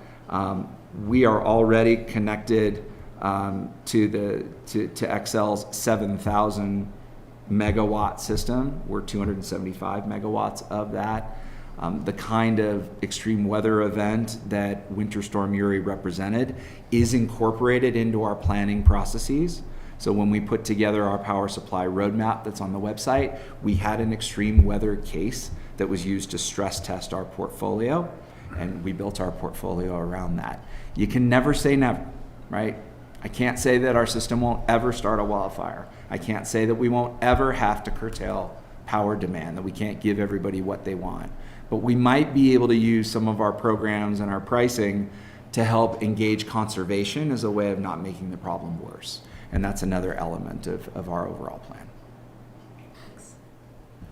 One more quick one. Your graphic on May 19th, it showed the supply and demand wave. Yeah. What's it look like in November? So in November, it's not quite as pronounced. The oversupply of wind and solar energy is typically strongest in what we call the shoulder months, so the spring and the fall. One of the nice things about the wind farm, however, is that, and frankly the solar farm, is that we have partners in those. Those partners are actually summer peaking utilities, meaning they have more demand in the summer than we do. Conversely, we have more demand in the winter than they do. Okay. So we can flex our share. The wind farm, 150 megawatts comes to us in the winter, only 100 comes in the summer because we don't need it. So we've shaped our portfolio to try to meet kind of the average seasonal. And where we're really focusing now is making sure that on a week-to-week or a day-to-day basis, we're not really long or really short. And there are a variety of ways to sort of make that happen, both market as well as local. Thank you. Can you talk a bit more about what barriers you all face to increasing storage supply quickly? So, great question, council member. Storage right now, batteries are kind of the coin of the realm, but they typically work best at, I would say, house or business scale. We do have some utility scale batteries, and to put it in perspective, a megawatt of power, so about 100 homes worth of power for 1 hour is a container shipping box. So when we say a megawatt hour of power, and we use 50 megawatt hours every hour, so 50 shipping containers for the Roaring Fork Valley every hour of batteries, that's a lot of batteries, right? And so while they may make sense for near-term fluctuations, your power walls in your home or a battery at your workplace, maybe even alongside as a sort of a buffer for the solar farm, we really need the opportunity to store a lot more power for much longer periods. And so that's where we as an industry, not just Holy Cross, are looking for some good technological developments. Some of you may have read the investment by Xcel Energy in an iron air battery. It's basically harnessing rusting as a process to store energy. They plan to put one in at Pueblo. That's a megawatt for 1,000 hours. So that's a much longer duration battery. We talked about thermal energy networks. When I have too much wind, I just heat the water up by a degree. Later on in the afternoon, when I'm pulling heating out of the water, I start at a higher set point. That stored energy comes back to me. I don't have to use as much electricity to boost it from 55 degrees in the pipe to 70 degrees in my home. So it's a way of shifting power over a multiple hour period. The other one that gets talked about is green hydrogen, where we use the excess electricity to crack water into its hydrogen and its oxygen, right? Chemistry. Let the oxygen go, because we haven't regulated that, as far as I know, right? Use the hydrogen back through something like a fuel cell that pulls the oxygen back out of the air, connects. So you've got storage, retrieval in that chemical form. Lots of innovations coming out of the labs and the universities on that. Nothing really ready for commercial prime time, but we've got 6 years. So we'll see. Thank you. I have a question kind of related to technology. It's cool that we're at 90%, right, of renewable. We can hit that. That last 10% is intriguing. It's like, how do you do it? So I wonder, maybe you could, this is my question, is to shed some light on, part of that is the orchestration, the engineering, and the software to actually to orchestrate essentially, right, to make it work. And then part of it's probably new technologies, that, to, so to speak, a new instrument section in the orchestra to get the use case that you need. So what's the bigger rock, and how big are those rocks? What are they? Great question, Mr. Mayor. The orchestration is obviously very data intensive. And with the development of data science and artificial intelligence, there's a lot of potential opportunity out there for what I'll call a self-driving grid. It's something that I worked on a little bit when I was at the National Renewable Energy Lab prior to coming to Holy Cross in 2017. Conceptually, it's fine, right? Self-driving car, conceptually, it's fine. How many of us are really ready to let go of the wheel? The technology is coming. I think the bigger challenge is, will you as a consumer be comfortable with allowing your utility company, in exchange for a fee, to manage your thermostat not to 70 degrees, but between 68 and 72? Because if we can do that with every thermostat, it seems like a little bit of energy from you, but if we're getting it from all 60,000 of our members, it means a lot, and it can actually save us a lot of money, right? Would you be willing to say, charge my electric vehicle, but only when the wind is blowing? I'm good. In the kind of the limit of thinking, right, would you as a consumer be willing to sign up for, let's call it $100 a month, only renewable energy, your home's between 68 and 72, your electric vehicle's always a quarter charged, and you always have, some basic electric function that you've designated. I want this on, this on, this on. The other stuff you can curtail if you need to. Right? That's a different kind of relationship. It's not the per kilowatt hour rate anymore. And one of the reasons that we tiptoed into rate design back at the beginning of last year was because we kind of see that in the future, as much as Mike said earlier, we do better when we sell electrons, the reality is in a clean energy future, we don't. Our job is going to be the orchestrator, to have the software, to have the tools to make sure that everybody's got what they need, regardless of whether it's our power or somebody else's. And so our financial model is going to have to change too. And that's a much larger conversation. So if you're going to, like, say, going to Denver the next day, you tell, you know, plug that in, that way Yeah. you get the charge you need, and that's just baked into Yeah. as a use case. I'd have to ask my wife if she would allow that, but like, Yeah. I could put on a sweatshirt. I'd be all right. Yeah. Well, and then Therein lies the question, right? It's human nature. It is. That's probably the hardest The part. question Brian is posing is, would you be willing to do X, Y, Z, and all of the above? And the data has shown that the consumers are not there yet. Yeah. They're not there yet, but interestingly, if you dig into the demographics, different demographic slices are. Yeah, arguably, I would think the more educated and higher socioeconomic groups are probably more willing to compromise. In some jurisdictions, yes. What we're finding is those that are younger, and it's those that are actually more income sensitive, because the price incentive is a bigger attractant for them. I also think that just like this technology is now so super seamless, a lot of things that we took great pains to do 10 and 20 years ago, I think that the orchestration technology is going to be super seamless to the point where you'll sign up knowing that you can hit the big red button, and that over time you'll just be like, I don't notice anything different. Meanwhile, there's all this going on behind the scenes where Mike's house, because he's not home, is sending power to my place because he's actually at my party and I'm using more power. This is what we saw at Basalt Vista.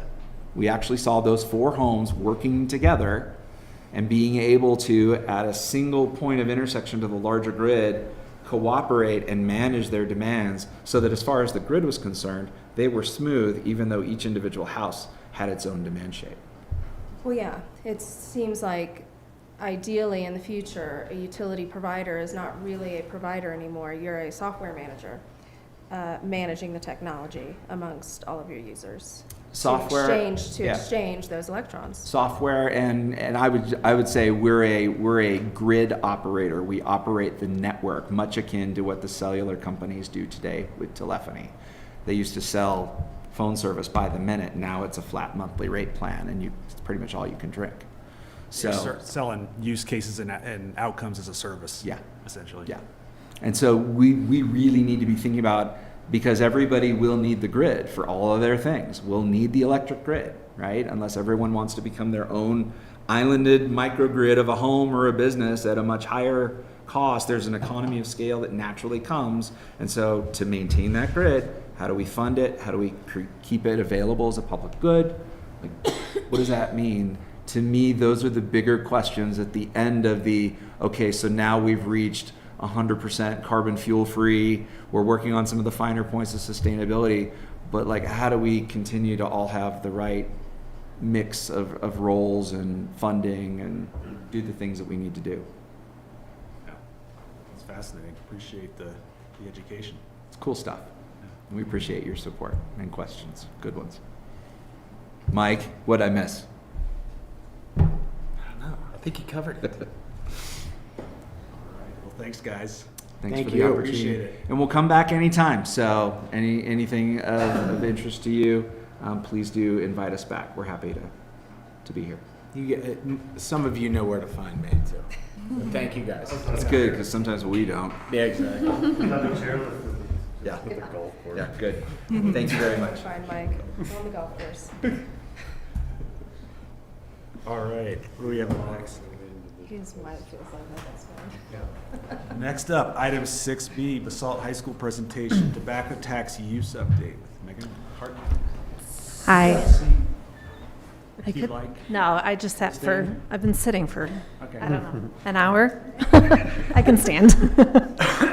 My name's Megan Hartman. Can Yes, I Ryan. just give a little bit of background since we have some new council members on the where the money came from before you Absolutely dive not. into the use of the money. Yes, you may. So she'll give us a nice recap of how they use the money, but as a quick reminder, the high school asked a few years ago to be able to use some of our tobacco tax to help supplement some positions at the high school.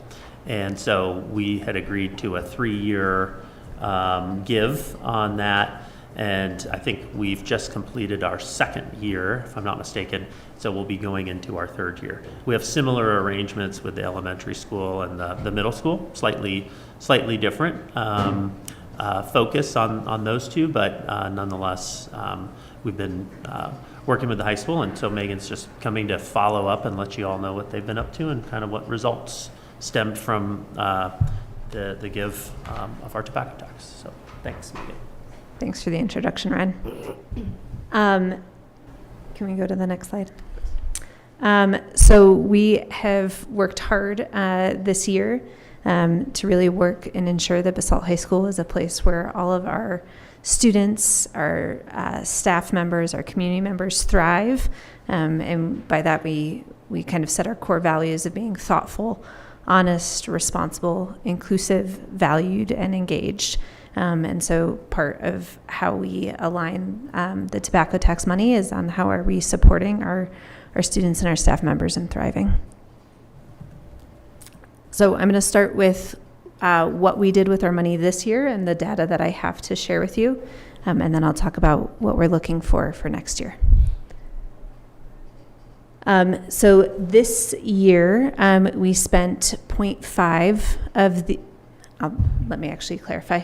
The funding is for one full-time position, and we split that into 0.5 of a position for our Dean of Culture. The school, there were some complicated things in terms of funding for the school district, but the district funded the other 0.5 of that position last year.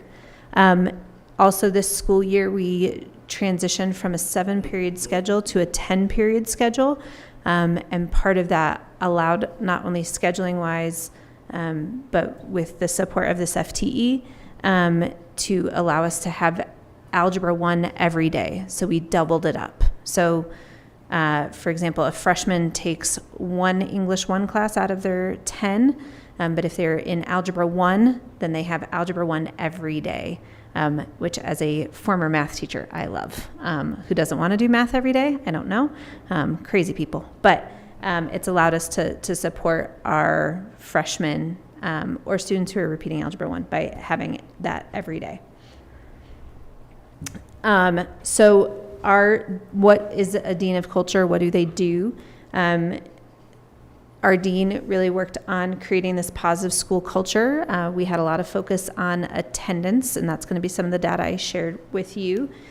Our dean also really worked to have restorative practices and support admin in terms of student behaviors, but not in necessarily a punishment way, but how do we, when a student is exhibiting challenging behaviors, can we figure out what that root cause is, and can we figure out how to address those causes, and then can we also repair any harm that's been done in classrooms. We have increased communication between admin, teachers, students, and families. And also part of what we did in switching to a 10-period schedule is that all of our freshmen and sophomores have a tutorial class every day, which is a class in where they are able to work on their academic work for their classes with not only the support of a teacher, but with the support of peer tutors. And so our dean did a lot of work supporting our peer tutors and making sure they knew how to help our underclassmen. So this is our attendance data for the past 2 years, and I am super excited. You can see that except for January, February, March, we were pretty consistently above our attendance compared to last year, and in some cases by some pretty large percentages. And so it was a lot of work trying to improve student attendance, and we have more work to do, obviously. But I think the work that we did this year really paid off. One of the things that we do every year is we survey students, we survey family members, and we survey staff members. The TLCC survey we do every other year. It is through the state of Colorado, but it is a survey our teachers take. which is why you'll notice the years are every 2 years. The category of managing student conduct, we increased by, as a former math teacher, adding and subtracting is actually the hardest, 35%. Calculus, easy. Addition, subtraction, hard, I promise. But an increase of 35% in positive response rates from our teachers. Next slide. That put us at the average for our school district was 80%, so we were significantly above the average for the school district in terms of managing student behaviors. Next one. And then in terms of what does managing student behaviors mean, we had these 3 questions. Students know how they're expected to act in the school. We had an 89% favorable response rate, which was up 47%. Students have the behavioral supports they need to focus on learning, was a 92% favorable response rate, up 45%. And rules for student behavior are enforced in a consistent manner, 79% favorable, up 58% from 2 years ago. So really exciting. It was a very good day when I got this data. We also had some family data I wanted to share with you. What level of academic support does your child receive from the school? Went up 13%. What level of social emotional support does your child receive from the school? Went up 10%, and these are from a year ago. How well does your child support strong relationships and continued learning? Went up 24%. And how well prepared for the next academic school year has a school major child? Went up 10%. And part of our tutorial classes is not just academic support, but we're working on building in social emotional learning into that. I also think of academic support and strong relationships. Those are key things that we're working on as a school and that our dean has helped support as well. Daily Algebra 1. Algebra 1 is generally considered a gatekeeper for advanced mathematics. And so we really wanted to ensure that every student who was in our Algebra 1 classes had the support they needed to be successful. The district, 3 years ago, adopted illustrative mathematics as a curriculum. And so in doing Algebra 1 every day, they are following the illustrative mathematics curriculum, but they are able to supplement with extra review and practice when they notice their students are struggling with certain topics.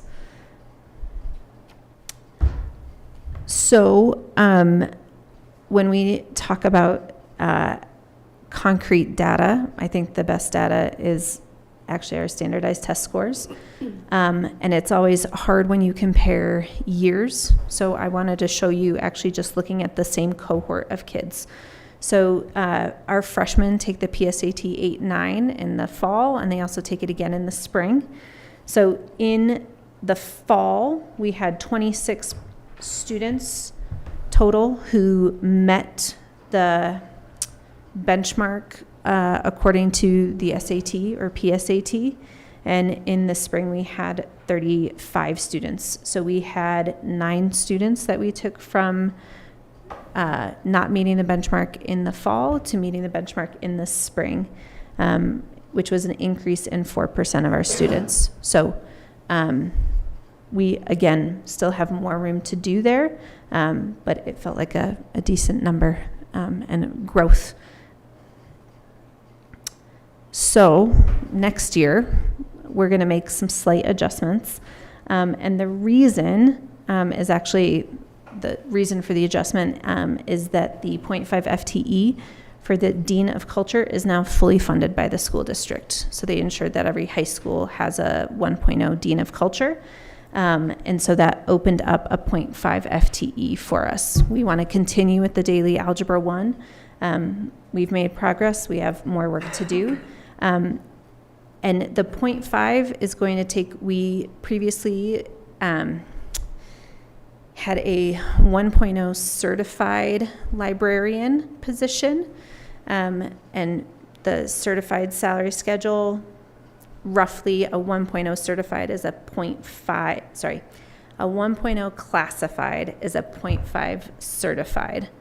But I wanted to take that position, and I'm going to make it a certified librarian because that's going to allow them to teach our junior capstone classes. So I'm going to clarify why I care about that.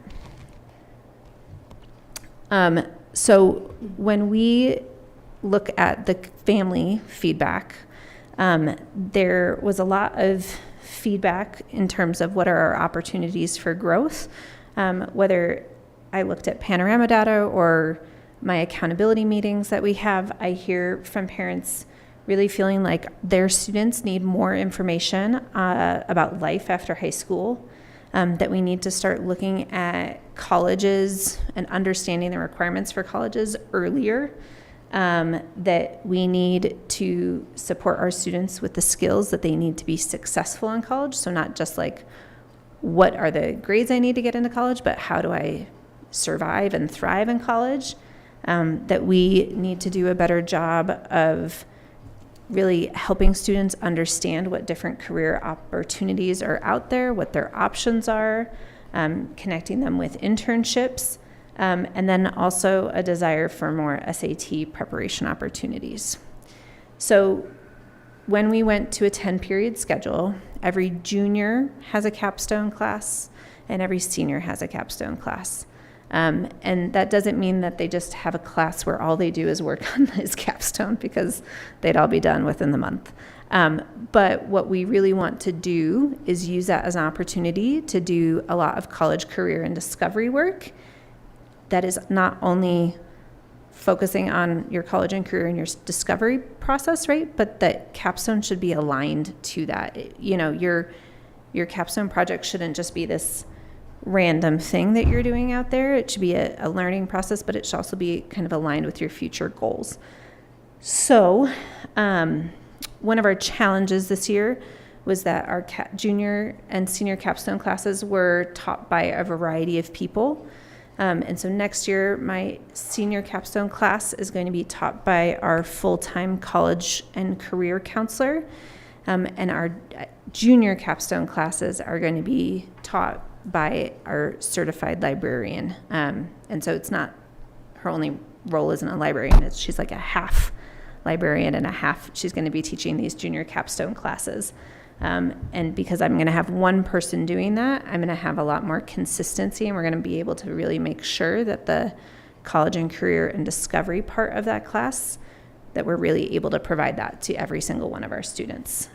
So we're going to work on career exploration, colleges, some SAT prep, which isn't just a test prep, but students who graduate from any high school in Colorado need to demonstrate proficiency on an approved measure of assessment, and that's part of their graduation requirement through the Colorado Department of Education. And the first opportunity that our students have to demonstrate that college and career readiness is on the SAT, their spring of their junior year. And if they earn qualifying scores there, they're done, and they can really focus on everything they have to focus on their senior year. And if they're not, then we do a lot of work to prepare them for the next step, which is like taking the AccuPlacer test, and we have these other assessment opportunities. But I'd like them all to just meet it the spring of their junior year and be done and not have to stress. We also want to improve our juniors and their individualized career and academic plan, and also looking at internships and connecting our students with internships when appropriate. I don't know, do I have any more slides? That's it. Okay, great. So that's what I'd like to do next year. And so any questions about either what happened this year, our results, or what we did, or about what my hopes for next year are? Well, I'd just say congratulations. Thanks. That's awesome. Thank you. And it has been building for a while, and I'm happy to see that you're taking the direction you are. Culture is what creates change. Yeah.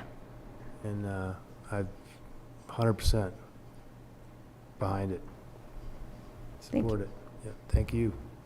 Yeah, I'd also like to say thank you for the work that you're doing because I have graduated 2 step kids through Basalt High School and recently last year and then in 2020 and 21, sorry. And a lot of the issues that you identified and are addressing are issues that they had when they were in school. So it makes me really proud that, you know, you're making progress towards those, including Algebra 1. They both failed Algebra 1. So. No, 2 sons here as well, 2000 and 2007, so. Okay. Thank you.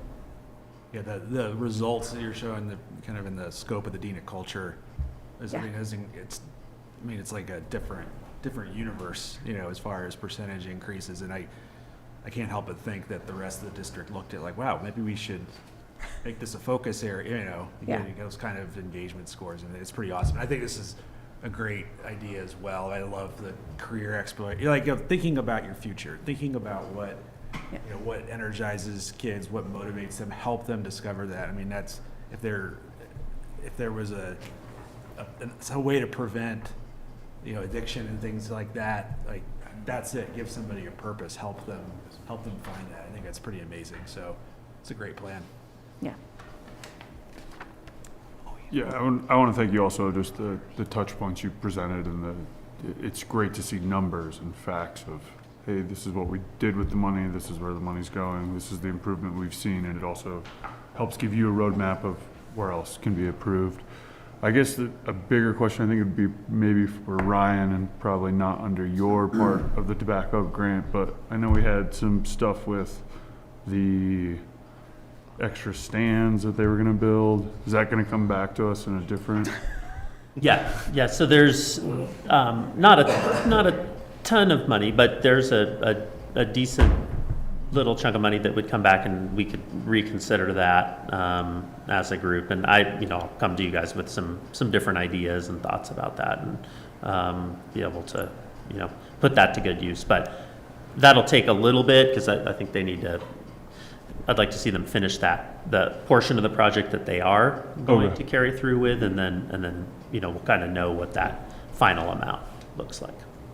Yeah, I stepped in post the start of that project. We're finishing a press box. So a new press box got delivered, and we're working on the installation of that new press box. But we are not moving forward with the bleachers. And so then there's a chunk of money for the bleachers that I think will come back to the town. But last year, we did put a new track down. Yeah, which is and it's awesome. Purple, and it's amazing. It's I don't know awesome. if you've seen it. It's really pretty. Yeah, I would love And just we a finished little a weight follow room. up too on like the weightlifting and like all the. I know we had participated in. And that was sponsor that. completed. Yeah. Okay. Yeah. So that project is done, and we've paid that out. And the arrangement is that you finish the project and then we pay it out. So they kind of upfront the money and then take care of the project. So yeah, both the track and the weight room portion was completed. I think the track, our portion was approximately $174,000 if I remember, and it was like $30,000 or so for the weight room. Yeah. Well, it's awesome. I appreciate you guys coming up with these great ideas. I talk to the principals in my kids' schools all the time about it, reminding them to, put your heads together, think about ways to use this money, because people aren't stopping buying cigarettes. So Right. we might as well put it to a good use. So thank you. I appreciate that. Okay. Thank you very much. Appreciate you coming in. Yeah, absolutely. Thank you, guys. Have a great evening. Thanks, Megan. All right, next up, item 6C, BPAC grants for 2024. Michelle. All right. This is an update on the BPAC grants for 2024. This is sort of a new time to give you updates on what grants were awarded. Usually the BPAC grants are awarded in the fall. This year BPAC took some input from artists that they heard last year about having the grants open up earlier in the year, so they had the rest of the year to implement their art and to do their projects. So these were the awards that were given out in March after a series of interviews and review.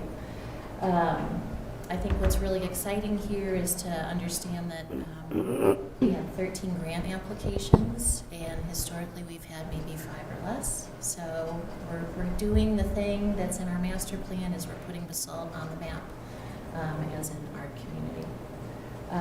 I'm just going to go through these really quickly because I know we're a little bit behind schedule here, but hopefully you've seen some of the things that have happened already, and a lot of these items are to come in the future and certainly during this school year. We have the Aspen Choral Society to support spring and winter choral concerts. The Aspen Dance Connection, bringing Mr. Tapp to the library in late June. He's really popular. I encourage anybody with young kids to go see him. Aspen Film does free in-school programming in all of our Basalt schools, elementary, middle school, and high schools. The Basalt Spring Musical, I believe it was Mean Girls. We had several of our BPAC members attend that and say it was amazing. Earth Beat Choir, you'll have a chance to see them potentially at our July 6th River Jams event, participating somewhere there, but that's separate from this grant, which is where they're putting together their summer camp again. Rock and Roll Academy has needed some support to run their summer camp. They're based out of Willits. Saya Vicente-Watson provides free dance and movement classes to infants and toddlers at the library. Very popular, and she's also a Basalt resident. The Art Base to continue to support after-school free art programming classes, crafternoon events, and free takeaway bags, and the Voices to support the I and Me and Queer Voices program and performances at Takah. One of the things that was notably different this year is we had so much competition picking out grants that served the immediate community, and also determining the need of the applicants was important. We did have some applications from organizations that had large endowments, and so it was exciting to be able to support these smaller groups and not focus on groups that don't need our little $12,000 grants. So that's really exciting, and I hope you'll look forward to seeing some of these things later this year. Thanks, Michelle. I think the process changes, in there, starting it in January and kind of aligning it with the season when most things happen. I think was a good move. So I appreciate you guys for doing that. Thank you. I'm sorry, I'll add one last quick thing, is that I look forward to bringing BPAC back to meet you all in the fall when they're ready to do their work program, and potentially ask you for more grant money for next year. Yeah, please do. Any questions, comments? All right. Moving along, item 6D, the Whitewater Park area street improvements with Chris Lehrman and Lisa McDonald.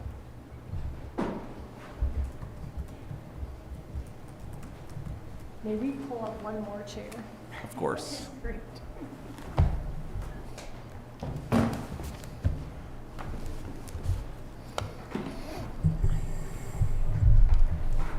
Hi, everyone. I'm going to introduce us. Hi, I'm Lisa Tasker. I'm with the Pickens County Healthy Rivers Program, and I'm here tonight with Chris Lehrman, who is engineer with SGM. I think you all are fairly familiar with Chris. And then also Sam Balcom. He is a landscape architect with Blue Green Landscape Architecture Firm. So, and Chris is going to go ahead and give a presentation on sort of our next steps in improving the streamside amenities that are connected to the Whitewater Park. I think maybe Rick Stevens may be the only one who is perhaps who may know the deep history of the Whitewater Park. But anyway, we're not going to go down that path right now. I think we'll go ahead because I can tell you guys are a little bit behind, and we'll just let Chris go ahead and tell you what some of our next steps are. Thank you. So the intent of tonight, we want to do, there's a multi-phase project. We started on this in 2017. We're doing the in-stream work. And then 2019, we started on doing kind of a bank trailside project. 2021, we built the boat ramp and the boardwalk. Enough here. Yeah, 22. 22, Yeah. 22. We had a little pause for 2020, 21. Right. So there's an overall big project that we want to do, and it's to build a streamside trail with a viewing area of the Whitewater Park. Right now, the trail that exists out there is underwater, and it's by design. So when the water's high and people want to kayak, you can't actually view them. We had all kinds of restraints. There's a fiber optic line on the very top of the bank, right past the fence up there. And right now, you guys may have seen the guys drilling for the last 3 weeks. We're 90% done. We have moved that to the other side of the road. Another restraint is just where the general road is. And we had, Sam actually had this idea. There's a strip of grass out there, and we can go, I'll talk about my memo if you guys want to, but it's probably more important when we get in the design of the trail. So there's the strip of grass that exists out there. That's looking downriver. The next picture is looking upriver. Nobody really knows the history of that. I think it has something to do with, I do. what is the history of that? The history of that is that the back edge of that sidewalk along the retaining wall is the edge of the highway right-of-way that we did not own when the trail was built.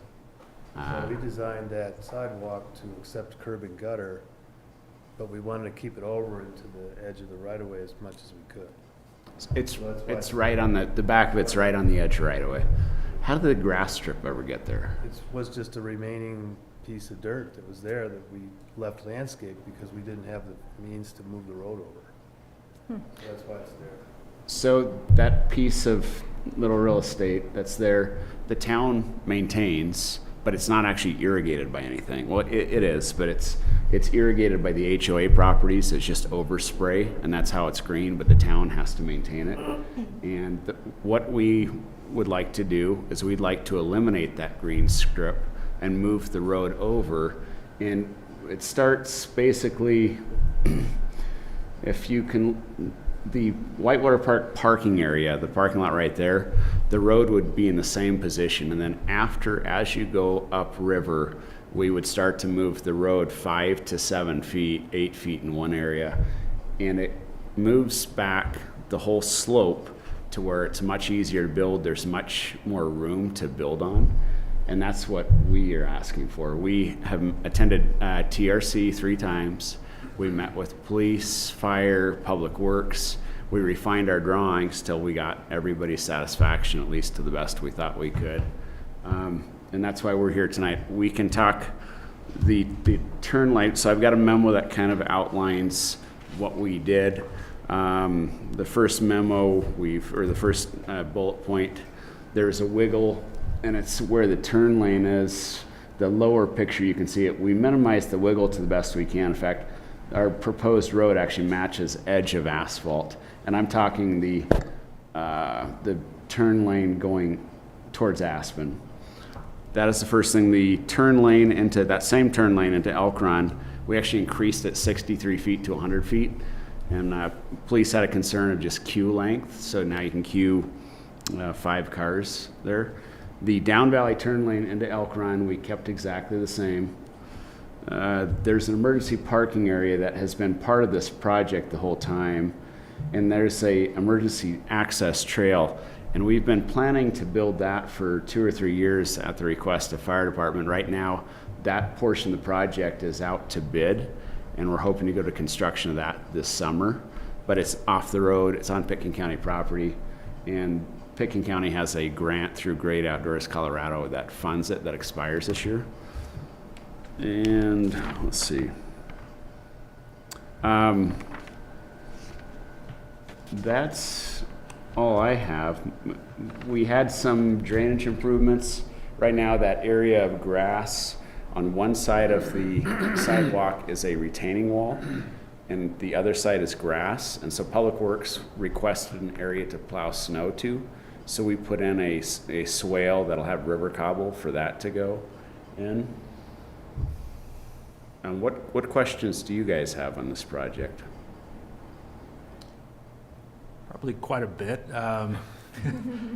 So let's start, the traffic impacts with the emergency access work that you want, because that's, you said you want to get that done this year because your funding runs out. What are the traffic impacts to that, to doing that part of the There should project? be very minimal. The project can be done, so you've got that emergency staging area, it's 8.5 feet wide, and you can do 90% of the project off the asphalt. The project involves basically grading, and if you guys happen to go out there now, the center line of that trail is staked as right now, so you can go see where it is. You can grade the trail, it's a cut fill, so you're not really importing anything. And then after you have graded out the trail, there's some small retaining walls that are made out of boulders. They're 3 or 4 feet tall. The boulders we have at Fisherman's Park. So those would require, a loader to bring the boulders down and then place them. So there might be, 5-minute, 3-minute traffic holds, maybe. And then after that, there's a crusher fine trail that gets installed on top of that. So you might have a couple dump trucks full of dirt that show up on site.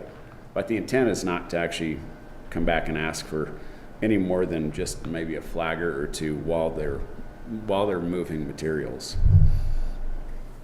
And my guesstimate is that's a 2 to 3 week project. And I guess my, like the lens that I'm looking at this, we have Midland going on this year, really like, there's a misconception that you can't get to things, you can't get to businesses, and it's difficult and whatever, and that's not the case, and we're trying to get the message out. Town's open and everything. I have concerns of adding anything that would add traffic disruption out there, because we're trying to get the word out, we're open. You know what I mean? Right. So that's kind of the lens I'm looking at this, which gives me a little bit of pause on this. So what I didn't show you, James, can you go to the last page? I should have showed you this because it's the most, second page. One more. So we have a traffic phasing plan. So there's 3 projects and they have to be done sequentially. Well, there's actually 4. Fiber optic, which is done, I think all the drilling is done now. So they're very close to being done. We had to do that because it's on the top of the bank. Second project, emergency access is kind of detached, but the emergency services has been asking for it for so long. We have a grant that will expire this year. So we are trying to get that done ASAP, and it's a 2 to 3 week project. And real quick, I just want to add that we've had to ask for this grant to be pushed forward 3 times. So this is it. We're due to COVID and some other issues and not getting contractors, and then also the ask of the town, which was very valid last year, of us not wanting to impact traffic last year as well. So we were told to push this off to this year, but obviously Midland is going on a bit longer. So anyway, we've already tried to get an extension on this grant, and so sort of the financial viability of this project is a little bit, threatened a tiny bit if we cannot get to the emergency access and even the bathrooms perhaps this year. So I think Chris has really come up with a great plan, and I don't think the traffic impacts should be as bad as what maybe you guys might expect. But yeah, go ahead and just keep this third. I mean, we're working really hard on making sure that is not the case, but it's a valid concern. We knew this was a concern, so we've done everything we can to try to minimize that. Exactly. The third phase of the project is to shift the road over to create the space to do the trail side, the creek side project. And so the second page that I probably should have brought up sooner was we did a phasing plan where we can shift the road over. So there's 2 10-foot lanes. So phase 1 striping plan, we shift the whole road over. So the majority of the work on this road project is on the sidewalk area where we have to remove the landscaping. We have to construct these concrete catch basins, if you will, for the stormwater, reshape the road and repave it so we can move traffic over there and keep it going. There'll be delays while you're delivering stuff or concrete trucks or something like that. But generally, you can keep 2 lanes of traffic open, and then you can shift it back over to the sidewalk area where we will have brand new asphalt and then you can go reshape the road, put the asphalt on the other side. So we have designed it in a way that we can keep traffic flowing. There will be times, and the other thing is that the fourth phase is to do the actual trail, and that is generally done off the edge of the asphalt. Our intent on this phase that we're here tonight asking you for is we would do everything we needed in the road for the rest of the project. So the utilities, there's a culvert we need to replace. We would do all of those right now, so once we left the road, we'd be done with it. Where's the sewer? What's that? Where's the sewer? It's in the sidewalk. In the side, on the other side of the road? Yeah, there's a sewer in the sidewalk, and then there's water right in the road, and then we have to get power across too, and that's up in the grass. So there's a sidewalk, right, I'm sorry, a crosswalk right by the old parking lot that's there. It's like a raised concrete crosswalk. That's where we put all the utilities. And then there's also a culvert that's downstream of that parking lot that the town owns and maintains, and we think it probably is going to need to be replaced because the asphalt's cracking right over the top of it. Is it emergency access vehicles, or is it just? It's just the walk down. To walk down. It's a 5-foot path. That's right. It's a 5-foot path. It's enough for 2 emergency personnel at the stretcher to navigate it. The intent on that is there's a split rail fence up there, and they put a gate in that's supposed to be locked. So it's not supposed to be used by anybody in emergency services. I had, in addition to this, there are 2 hypothetical schedules I put together so you could look at what if we did it this year versus if it got delayed. And I'm going to tell you that these were my guesses, and we don't have contractors to do any of this work yet. So with your blessing tonight, if you were to bless and say, yeah, we like the project, and B, you can do it this year, we still have to take it to bid. We have to find contractors to do the project, and we would do them sequentially. The road shift would be one project, the trail would be another project. Yeah, I mean, you mentioned multiple phases, and I see basically 3, emergency access, 2 Rivers Road Shift Project, Whitewater Park, Riverside Improvement Project. Right. So I'm trying to align, well, there's also this phase, and it's, it sounds like there's more than what's on the page to a certain degree. Well, this has the phases, and that has all 3 you described. It doesn't have the fiber optic thing on there, but that's gone. And the fiber optic I haven't been talking about because it's A, it's done, and B, it was no impact. They're on the edge of the sidewalk. No impact to traffic. What's the public outreach plan, like the comms plan to the community, and do you have that figured out yet? I think this is it. Well, we definitely can do more public outreach for sure with our communications team too. We have a 3-person communications team that's very adept, and they've done all the signage down there. They've done a lot of the planning. Yeah, we'll definitely work with you guys in whatever way we can to try and help with that. Yeah, we would look for you guys. I mean, it's a Pickens County project, right? You're paying for a portion of it. But There's the comms plan. $170,000 or something that the town had dedicated towards this project 5 years ago or 8 years ago, or Yeah, a long time ago, yeah. something like that. But yes, Pickens County is running it and managing it, and I misspoke. There will be public outreach, and there, especially with traffic control and anything like that. And we still have to get a permit from the town of Basalt, the right-of-way permit. I mean, I just have to be honest, it all seems like rushed and not, I mean, I'll just be honest, not fully baked. And we're in summer now to get everything kind of lined up, asphalt, end of the year, like that, it feels like this is, like I don't trust the schedule I see on the paper. What if we end up with a situation where the road's like half done at the end of the year, things like that. It gives me a lot of trepidation, honestly. Would have to be done this year. We'd have liquidated damages to enforce that in the contract. So we wouldn't hire a contractor unless it could get paved this year. And we have liquidated damages to enforce that. And looking at the schedule, most of this is going to happen. You have to, obviously, like you said, put it out to bid, but the major work on the road is going to happen October, November, preferably when this is wrapping up. So it shouldn't really coincide with everything going on downtown. I know there's downtown will drag on, I'm sure. But looking at this schedule, it's not gonna. I don't know how it It's could. not coinciding I in just this don't like get it warm and fuzzy during, looking but at it's the not going schedule, to from be June. honest. It's not June, July, August. They're not doing anything then. Yeah, it's You September know. through December is the construction phase. Yeah. So And, you know, those are conditions you could put on it, but I truly see it as a fall project. It's not designed yet. It's not bid out yet. We don't have a contractor yet. So we can't do that until we get the blessing from the town if we like what you're doing, and then we can take it to design, bid. And with how busy it is right now, if we got a contractor, I think it would be a fall project. And I guess my question also is, for the same reasons that we couldn't do a lot of the Midland work in the fall, you know, just because of weather and things like that, like how much of that would end up impacting your project?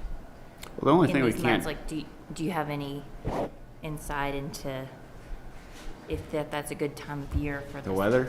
Yeah, for this project. It just, you know, because we came up against this with the Midland, you know, project of like. Generally, our falls are the best season of the year. I mean, so the only thing we can't do is pave, and we have to have temperatures for that. And the asphalt plants shut down usually in the middle of October. You can get asphalt later than that. It just depends on the year. I mean, usually September is incredible weather, and then October, it's usually November when it's iffy. What's the budget for all 4 phases? No? No, I don't know, actually, but I can get back to you. Yeah, is Yep. phase 4 have a preliminary design or concept? Oh, yeah, we have, everything is pretty much, I mean, Phase 4 has changed because Yeah. we had to shift the road to accommodate a lot of the comments we had gotten back from Public Works, fire safety, all that, and make it a little bit better.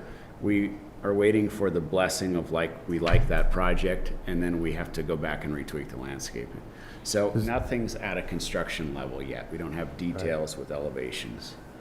Sam can speak to that. There's not really that much tweaking that's left to do. I mean, the landscape plan is pretty much done, except for a small area Right. for just to try and respond to some of the comments.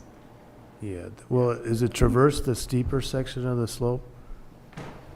Exactly, and that's what's so beneficial about this road shift, the 6, 7, 8 feet. It's not a whole lot until you get to the hillside. It gives us that much more room to lay it back. So we have lower retaining walls, we have width for this 5-foot path. So it's going to be, you have the road and you have the river, there's going to be a path that traverses diagonally downwards and connects you down to that existing boardwalk that was completed in 2022. We had a design, Rick, last year without all this fiber really, it's like 2 feet deep right at the top of the slope. And without thinking big picture of moving that and then moving the road, we had 8-foot soil nail retaining walls the whole way. It was, I mean, it could be done, but not fun, and we didn't get any bids for it. And so then we came up with this idea, we can move the fiber, which we were paying for right now. If we can move the road, we get 5 to 8 feet, and then we can lay back most of the slopes, and we eliminate almost all the soil nail walls. So they're like stacked rock walls. Oh, yeah, well, that's extreme soil nail opportunity. A bit of history, Lisa, when we were here in '97, we had a real high water event. That road went into the river. Yeah, we've got some And great pictures of that. We were in a meeting, and at 5:30 at night, there was a crack this wide at the center line, and at 10:30 at night, it had all gone into the river Pretty from impressive. Elk Run all the way back to the firehouse. So the stability of that slope is kind of, I don't know what you're gonna run into, because it was backfilled with boulders the size of dump trucks. And it's just, constructability of that little walking path may be, it might be worth going out there and checking it out a little bit more. But that's just me, whatever everybody else thinks is fine too. It sounds like there's been some problems getting contractors and some doubt. We heard if there would be a contractor. Can you talk a little bit more about your expectations particularly how that would impact timeline and budget? Well, we have to have a contractor to do it on our schedule, otherwise it's a next year project. I mean, I have successfully gotten a contractor for every single project I bid this year, but I would say that half of them I've got one bid on. So it's just, normally we want to be bidding these projects in February, so before the contractors have their schedule full. It's a long story as to how we got to this spot. We're just a little later, so if we can we have a couple contractors we've talked with that said they'd have the availability, but until we have a bid and a contract signed. And if we can do it next year, it just delays and pushes it, into next summer again. In 2022 was coming off of COVID still, which is kind of hard to imagine right now, but it wasn't that long ago, and we were kind of running into still that kind of, everybody was trying to do projects, and so there was hardly a contractor anywhere that was available. Well, you say you can do it next year, but didn't you say that there was a funding issue that expires this year? There are some elements that need to get done this year, otherwise we lose the money. It's not for the whole thing. Not everything. Okay. How much is that money? How much is that grant that you've rolled over? 10,000, I believe. Oh, it's more than that. Or is it more than Lisa that? McDonald. Lisa McDonald was not able to be here tonight, but it definitely has to cover our emergency access and the bathroom. Those are both covered within the GOCO grant. So yeah, it's got to be more than 10,000. I called our attorney tonight and tried to ask her, but so yeah, we don't, it's just, that is part of the issue is the So GOCO those are the grant. two things that would have to be done this year, Correct. the emergency And- access and the bathroom. Yeah, and the emergency access is, yes, that's correct. It's been approved for a long time, so we're trying to make sure that we can get that kind of wrapped up. The grant, we should know that answer, but Lisa McDonald, our Yeah. other boss, is the one in charge of that. Yeah. The grant was large, and it paid for part of the boat ramp or all of the boat ramp. Yes. Emergency access, there are all these strings attached to it. So there's something left on it. There's something left on it is what's, Looking at the reso, I think it was 130,000 or more. and part of that Total. went to the boat ramp. Yeah. Well, we've spent some of it already. Thanks, James. Yes. Appreciate it, yes. So we could say it's anywhere from $10,000 to $50,000 probably left Correct. on that grant. Yeah, that's a good guess. That would- Thanks, Ryan. Screw up the funding of the project if It- it's not approved. to go Yes, forward. it'll be a real problem if we can't, it's gonna be a real issue, for sure. And that's a more minimal impact. And don't get me wrong, these are great Sure. amenities, but I'm a project manager, I've said this before, by trade, and I see this is fraught with risk. But I think the emergency access is the least risky looking part this year, just with the impacts to the road and the traffic. There's a financial incentive to do it, but the road part, I'm not sure the schedule makes sense to me. It just seems like there's a lot of information we don't have here, and we're not in a position really to move forward, at this point. Well, Isn't it a chicken or the egg though? Because if we don't give them approval, then we can't know what they can do.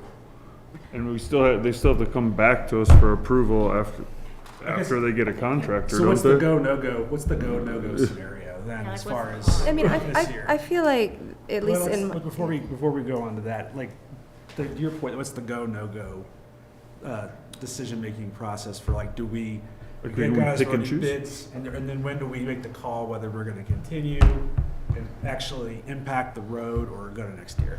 Well, the first thing is we need a concept approved. We can't do anything else until you say, yes, we like it.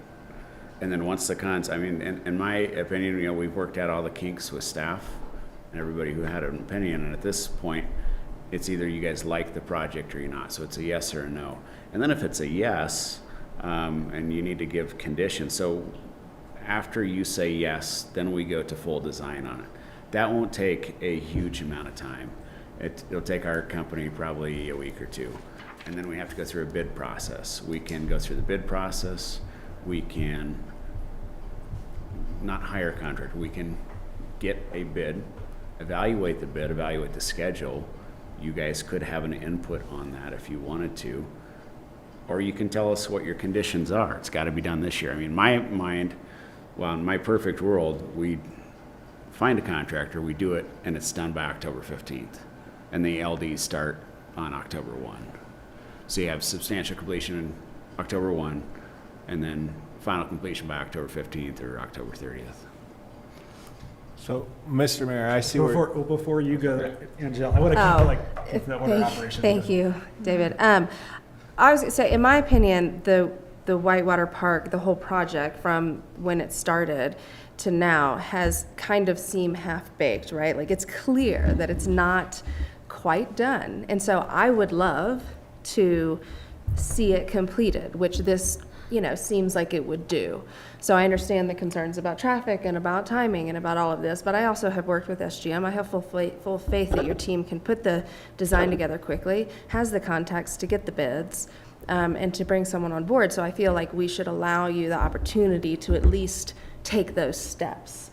And then, we could still go back to your concerns, but at least send you away from here tonight with the permissions conceptually to take steps in the right direction of completing this project that's been going on for a long time. That's what we would like. I agree with that. I think because I like the project, I think we should move forward on it, but there has to be some conditions that it can't be what it has been for the last 3 or 4 years, which seems like every year it's tweaking a little bit, which I understand that that's a whole different game, but I think, I would support approval of moving forward with the project with some conditions on timing and, probably maybe a better look at what's really gonna go on up there, what really the phases are, and an ability to answer the questions that are posed. If our schedule got pushed and you said, I don't want to do this year, then what we would do is we would build one project. And we would, so we have to engineer the road before we can engineer the Riverside Trail. So by you blessing the road means we can go right to work on finishing the road design and doing the trail design. If you guys say, I don't want you to do this year, then my recommendation to Pickens County is let's do this as one project, one contractor that can do all of it. Now the kicker is, if you look at my delayed schedule, we can't start working on the roadway until the spring, summertime because the asphalt plants aren't open. So you got to shift the road before you can do the trail. So then we end up doing construction basically all summer long next summer. That's the downside to it. If we are able to do the road shift this year, then we can do the trail side amenities fall, winter, spring. In a perfect world, we're done by next springtime. Perfect world. And I understand construction, and we have to get contractors to do all this too. If we went with schedule 1 and we could get the road shift done, but we couldn't get the trail done, we can do the trail anytime.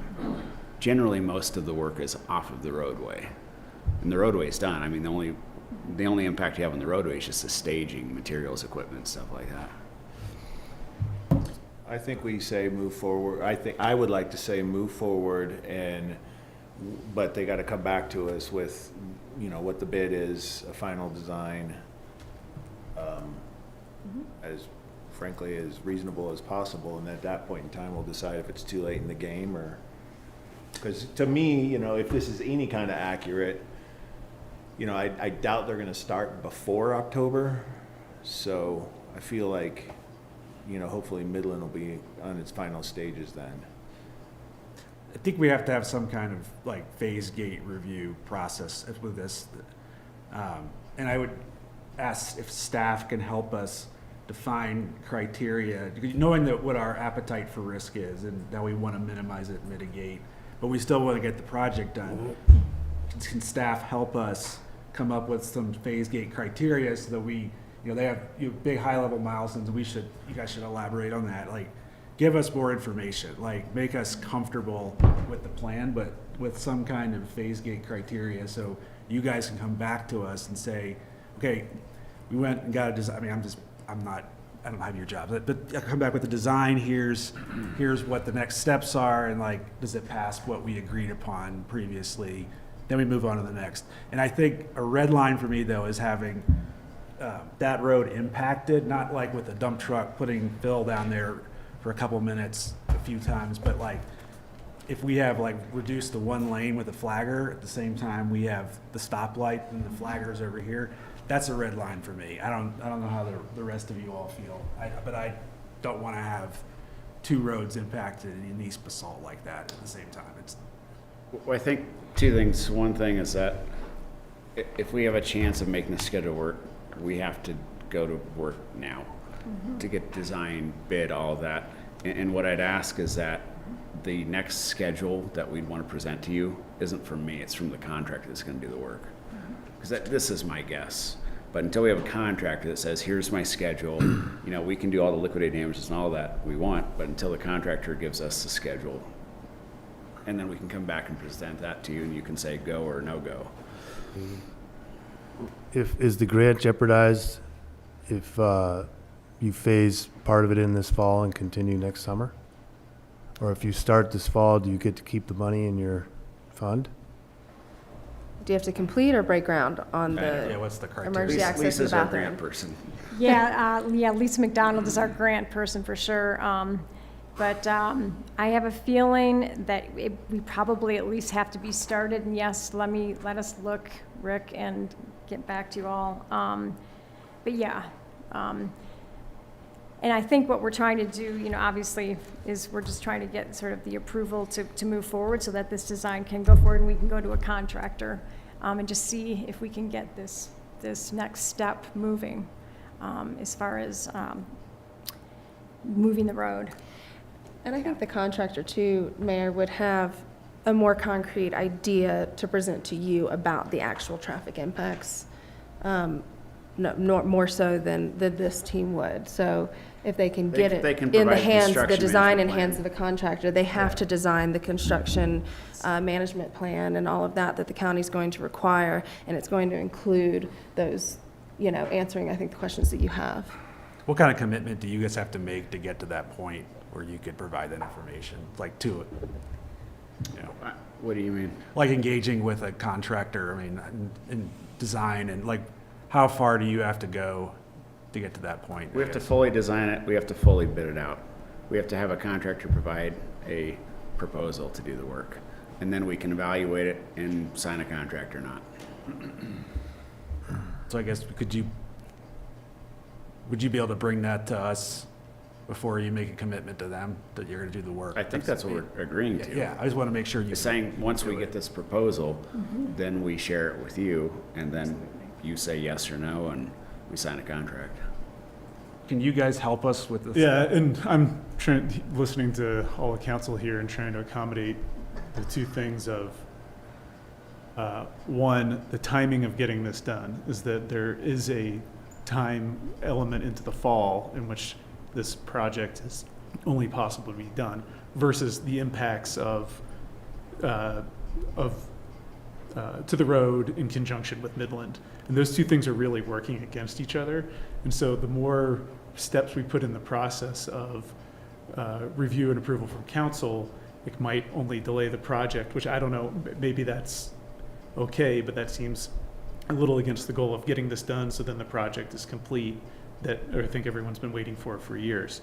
But if the contractor, and this is a question I was getting for Chris, if Chris thinks a contractor in a bid process would be comfortable putting out a bid with a construction schedule, with a condition that this still has to come back to you guys for approval, that seems like, I mean, that's, in my mind, the timing component that makes the most sense, because then all the work's done, then it's just a go, no go, and then I guess you guys would be in a position of having to work with your contractor of,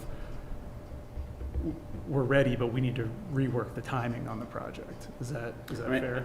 Yeah, I think, and I've worked for the town for almost 20 years also.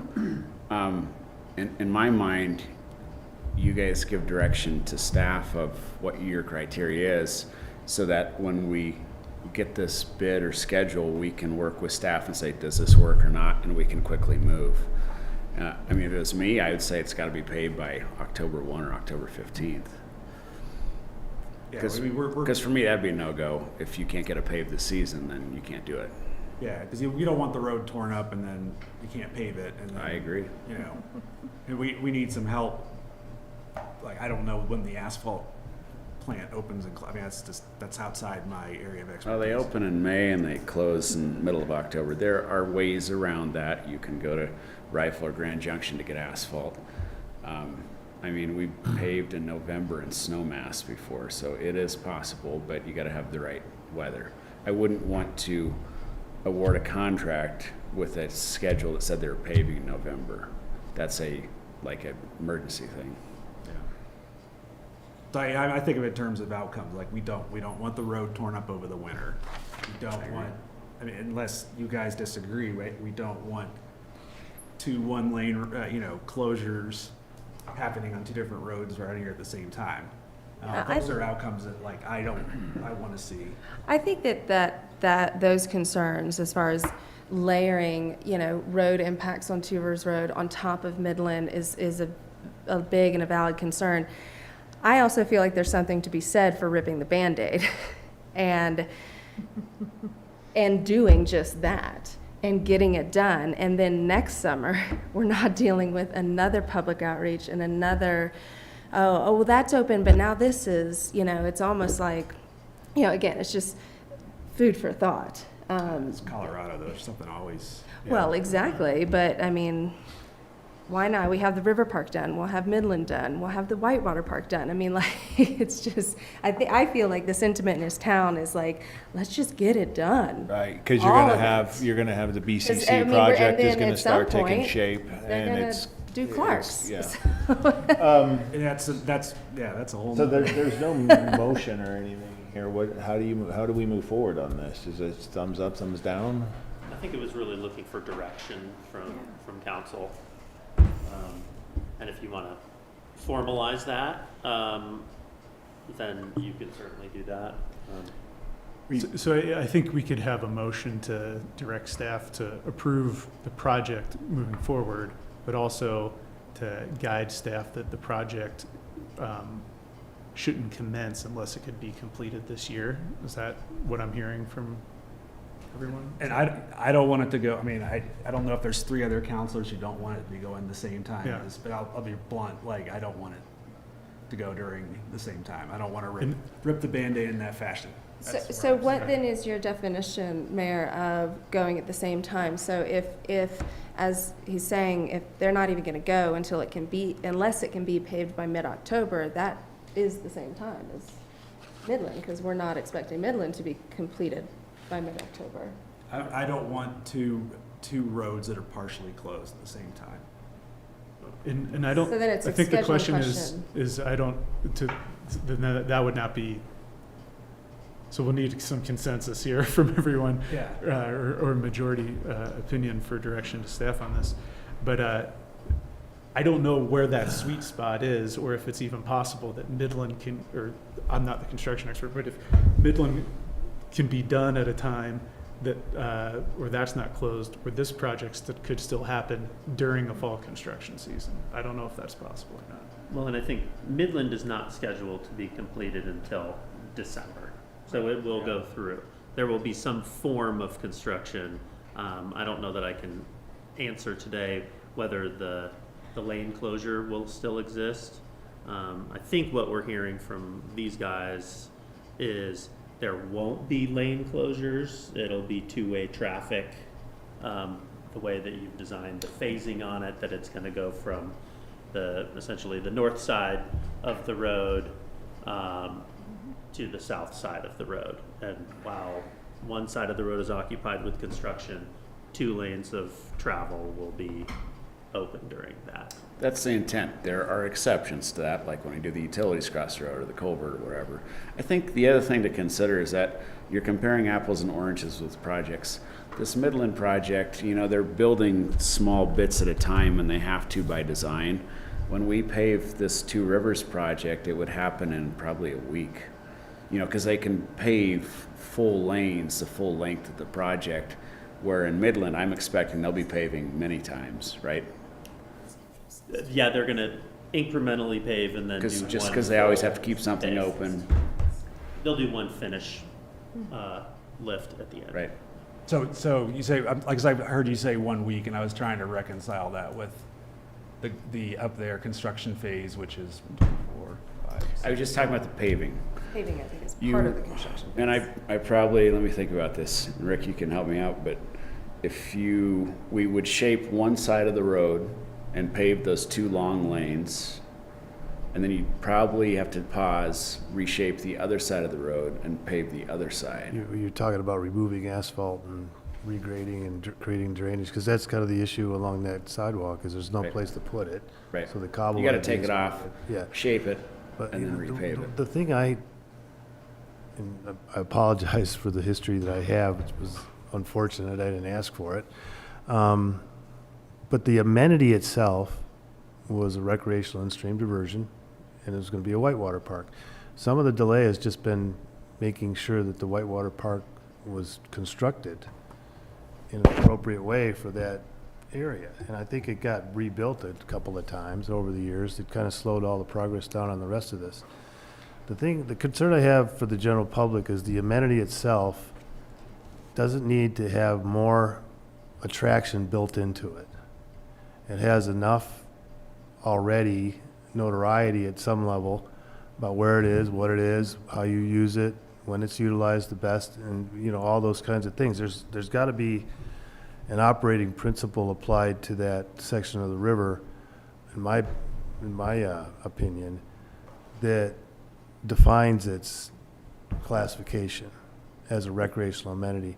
The trail across the steep slopes doesn't, I think if you want to put a sidewalk or you want to put a crusher fine shoulder on whatever we do the road is fine. You're still going to get the same impression of the wave from a little bit higher on the hill. And you still have good access in at the boat ramp on the wooden platform, the boardwalk. And I think the emergency access is fine. I mean, if it's just going to be a footpath to get guys down there, it's great, you know. And it looks like it's going to be in an area that's got gentler grade in the first place. So, you know, those things are all pretty appealing. I just worry about approving something where the anticipation is we're going to construct all of it.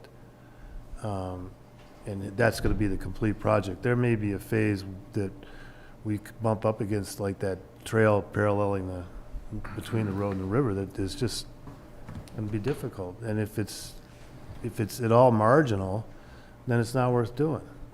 That's my opinion.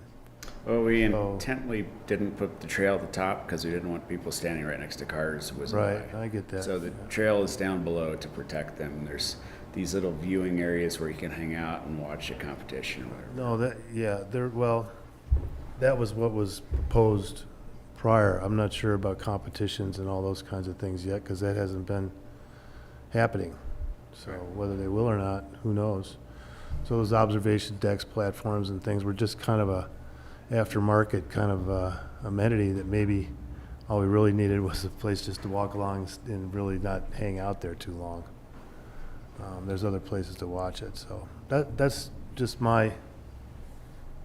I think it would be great to bring you guys what Sam's drawn up to do on that bank. Yeah, I mean, that'll be, I think, it's fairly impressive, and we have seen like a lot of the high school kids go down there and hang out, so this just allows it allows people who are, you know, maybe not even ever thinking about getting into the river to go and hang out there. So, you know, I think that's kind of a fabulous amenity, and I think maybe we'll plan on at some point. Yeah, Of course, bringing that to you, but we have to get these other stages done first before because that's the last stage, is to go down there and work on that bank. Yeah. I mean, so like, I know we're way over time, and I appreciate you guys. I know you started late, and it's even Absolutely. later, so. No problem. We just want to make sure we get this right. Yes, we do too. So moving forward, maybe we simplify things, and I think we need to do the phase gates, but plan on just doing the emergency access part, and what was the restroom where you need to, I don't even know where that is, I didn't see them in the diagram. Well, the restrooms, That's- yeah. it's really, the restroom is really probably the second phase, third phase, the trail phase. This year, we just want to do the utilities across it. I don't think we can get the restroom done this year, unless it's Utilities like for the winter restroom. time. So Yes. okay. Yes. Because once we get across the road, then we're done in the road. We don't have to go back into it. So you don't want to do that until you do the road. So what, right, you're not going to go dig in the road for the restroom utilities until you're No, doing- we should do those at the same time, so Right, you okay. disrupt at one time. So for the GoCo, I'm just trying to be sensitive to your GoCo Thank grant. you, yeah. If we do, I mean, it sounds like road impact is minimal for the emergency access, right? We dump some, I mean, There should be no road impact besides a little bit of traffic control. yeah. So, and that's like that's part of that grant that's going to expire this year, correct? Yes. Um, And probably a good idea to get that emergency access up and done. I mean, I would prefer, I mean, I just, the constraints kind of Jeff articulated from all this conversation in the last half hour, like they're gonna go like this. Why don't we, doing the fist bump thing, they're gonna crash into each other. Why don't we plan on doing the other work next year? I mean, I just don't see how it can go together. And if I'm outvoted for, fine, but I just don't see that being a great approach, just considering the weather constraints, all the things we've talked about. I just think that we won't know until we actually see a construction management plan and a schedule from a contractor. And so I think we leave here tonight with letting them flush out the design, bid it out, and then the phase gate that you want is the contractor they find coming back with a firm schedule. And at that point, then you can say, or we can vote, no, push it. Can we just say if it can't get paid by October 15th or October 1st, we can't do it. But they have to have approval to get an answer at some point, whether they get it from us now or they get it from us next year. Yeah. And if they get it from us now, then we at least have the chance to do it this year. And if it gets pushed to next year, then it's still going to next year. And they have to get the emergency thing done and just let them get it has to done. get done this year. And it's not that, them moving boulders from Fisherman's Park across there is very minimal. Yeah, I have no That's- concern about the emergency path down there. We've been diligent in trying to get this done, and our first time we presented this was in April. So we presented in April, presented in May, we just presented it, and so it's been, like, it's kind of held us back a couple months by now. Presented to who? What's that? Oh, the TRC, okay. So, and I'm not complaining, I'm just saying that we have been diligent about trying to get it on a schedule that we'd have a chance at succeeding this year. Because we knew, like I said, I've worked for you guys for a long, long time, and it's in everybody's best interest to have it paved and done. And I personally think, you got 1 or 2 or 3 construction projects. If we could finish them this year, we wouldn't have any next year, in theory. I think we give the blessing to go forward. That's where I stand. Go forward. I know where you stand, I know where you are. Yeah, I This would think, be a and by tie. go forward, and Dieter, you can correct me if I'm wrong, it's to allow the team to leave here. Correct. To firm up the design, to bid it out, and to get a firm construction management plan, including a traffic control plan from the contractor that would be doing the work, including firming up the schedule. They would come back to us with the contractor, when they had that, and give us one last opportunity. I don't want one last, we need to have phase gates for this, but as it goes along. Can we I just guess I'm do saying, one the check? phase gate would be that if the contractor says that the traffic management plan actually does include closing a lane for 2 weeks, and that they can't have it paved before October 15th, then there's your answer. And the Yeah, I town staff think- has the directive to push it to next year at that point. Yeah, if they come back with if they're going to bid with a construction management plan and schedule, so then you can make a more complete evaluation of the impacts from that timing, and then give a final go or no-go this year. That seems to be kind of the easiest and clearest condition to put on a motion of support for the project tonight. Yeah. Beyond that, I'm not sure what other controls Yeah, there would be. Yeah. that's- So, Does this have to go back to the commissioners? Well, eventually, I mean, they have to approve the mean, budget for it. Yeah, I mean. Yeah, I mean, you've got to Yeah, get approval I mean, to spend the money. We do have line items that are, have been waiting for a lot of this, so yes. This, I mean, the schedule showed that the commissioner meetings for the award of contract and all that. Yeah, your guys' blessing is definitely the most important thing for us to move forward right now. Okay, so we're considering you guys come back with, design, bid, schedule, details, right? So, and then staff, can we get help from you to make sure we don't step in it? And we don't have to, I think, the criteria, we'll get there when we have the go, no go, when they come back with everything. But you guys can move forward with doing all the prep work, I think I'm good with that. And Jeff, we need to do development review approval at a TRC level of some of the changes. So potentially we could, have conditions in that TRC sure. approval to that effect. So maybe for council tonight, I could tee this up as a motion to support the project with these conditions and some direction to staff. So unless there's more discussion, I'll try to lay that out. But I think what I'm hearing, there's can be a motion to support the project, to proceed to complete design, put it out to bid, and proceed with planning for the project, subject to a condition that prior to commencement of the project, town council gives a final review to determine whether there will be any impacts from the timing of the project. And further, this could be incorporated in by the TRC. Did I capture the sentiment? So moved. You got it. Is there a second? I second. Good luck with that one, Pam. Sorry. You can go back to the recording. Pam knows exactly what he said. She wrote it, I saw her. She was just like, So it's been, On your feet thinking, Jeff. it's been moved and seconded. All those in favor, please signify by saying aye. Aye. Will we do a site visit?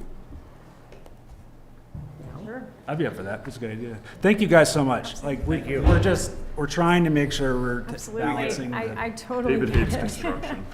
This is exactly what we want. We appreciate it. Yeah, thank you so much.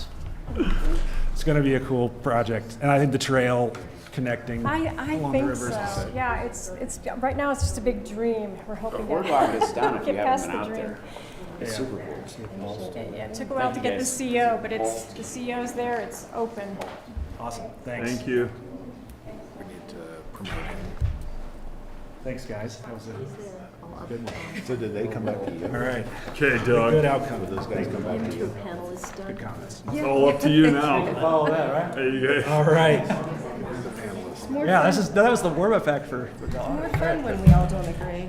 All right, item 7A, presentation and acceptance of the 2023 audit. Doug, and then McMahon and Associates. Yeah, we got Jenny here too. Jenny, Jenny, come on up. Okay. Paul, are you there?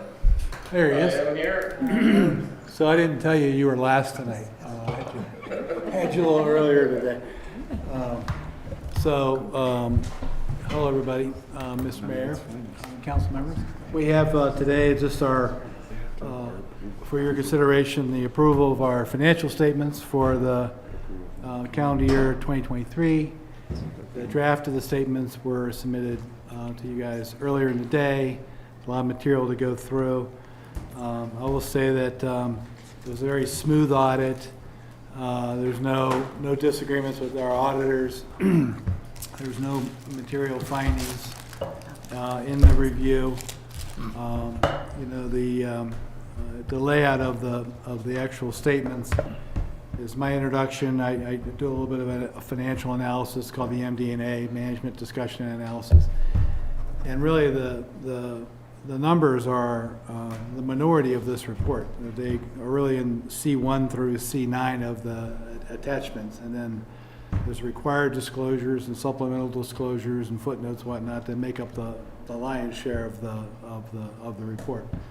So I'll let Paul go through what his team did, and we have the same audit manager that we've had now for like the last couple of years. So we had good continuity.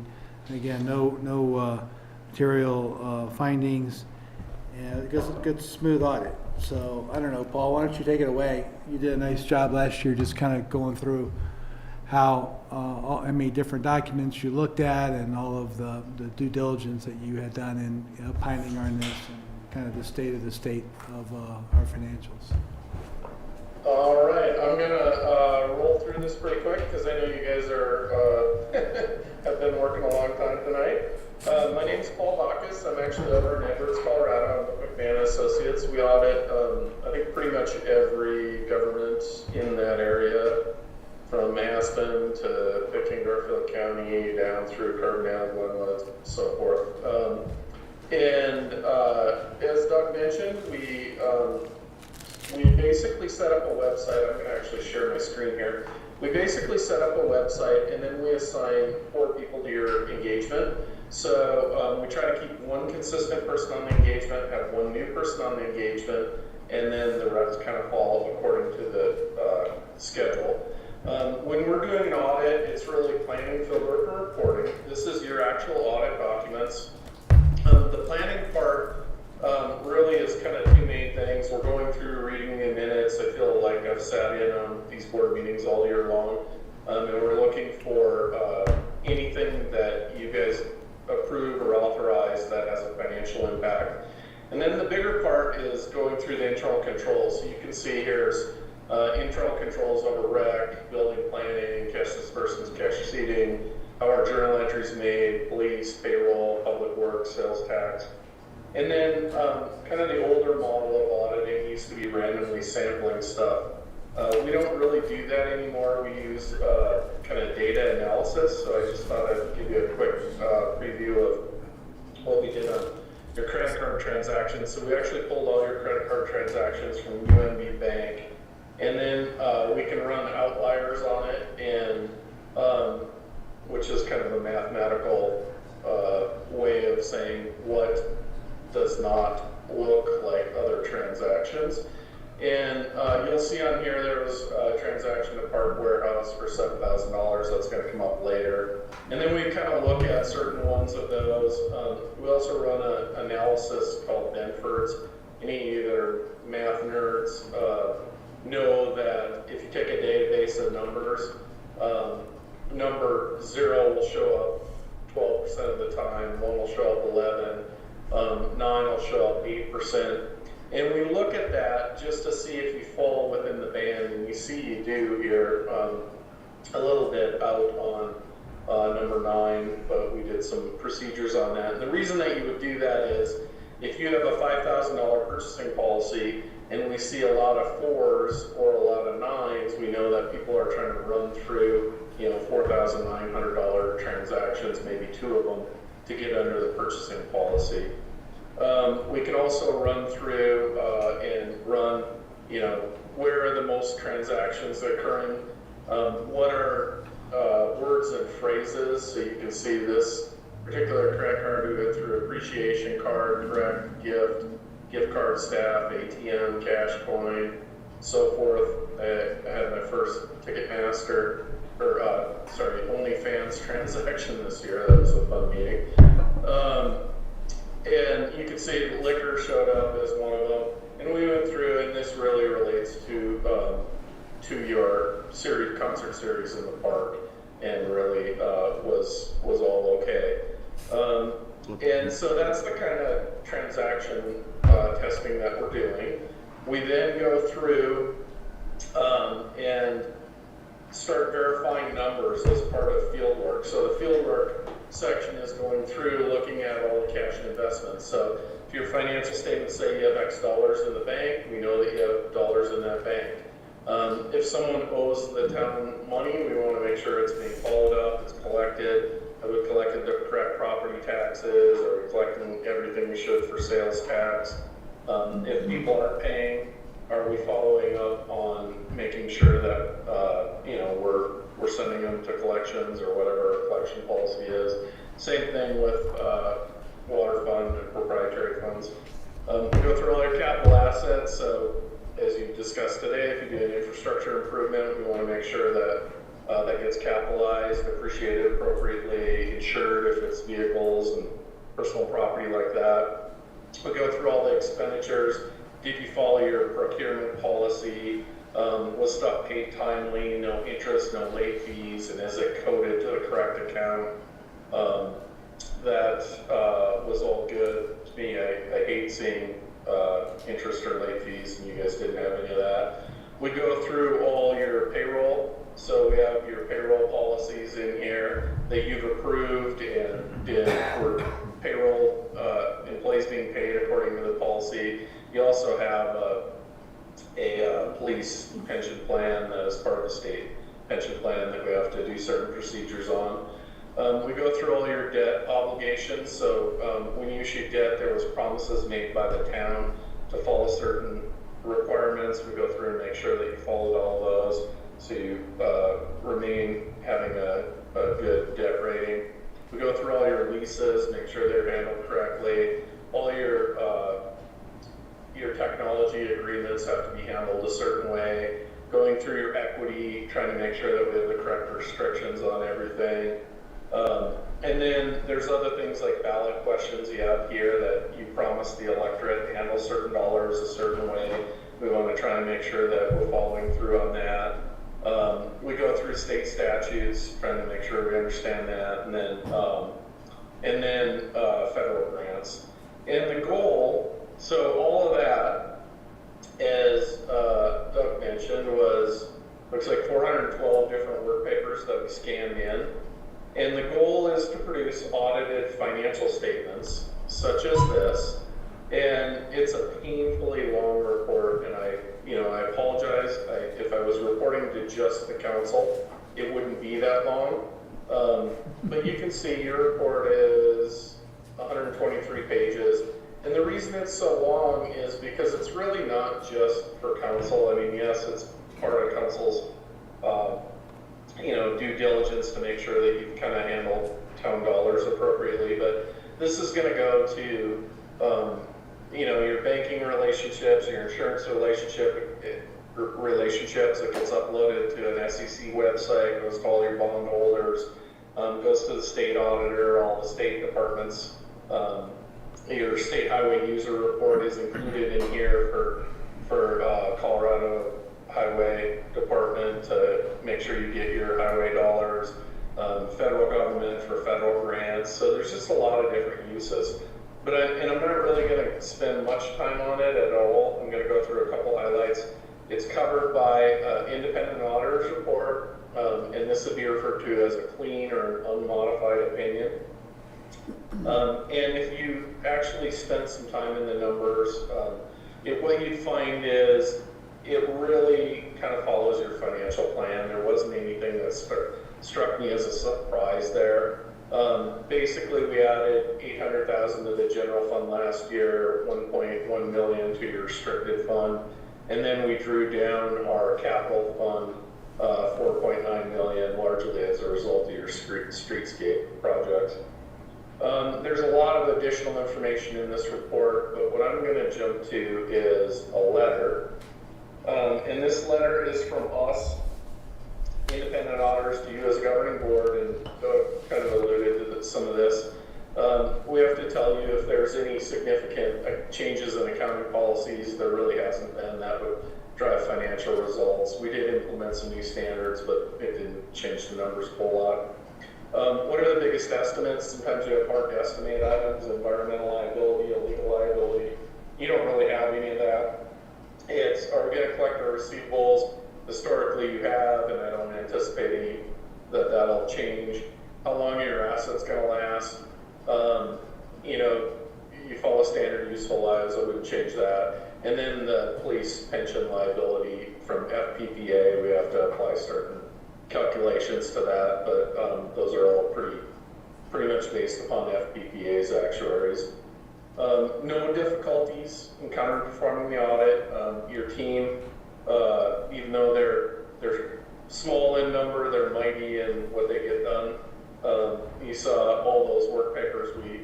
A lot of those are uploaded by your staff. A lot are downloaded from other sources. but they really did a great job on having everything done on time and reconciled and ready to go. Corrected and uncorrected misstatements. This is the most critical thing, I think.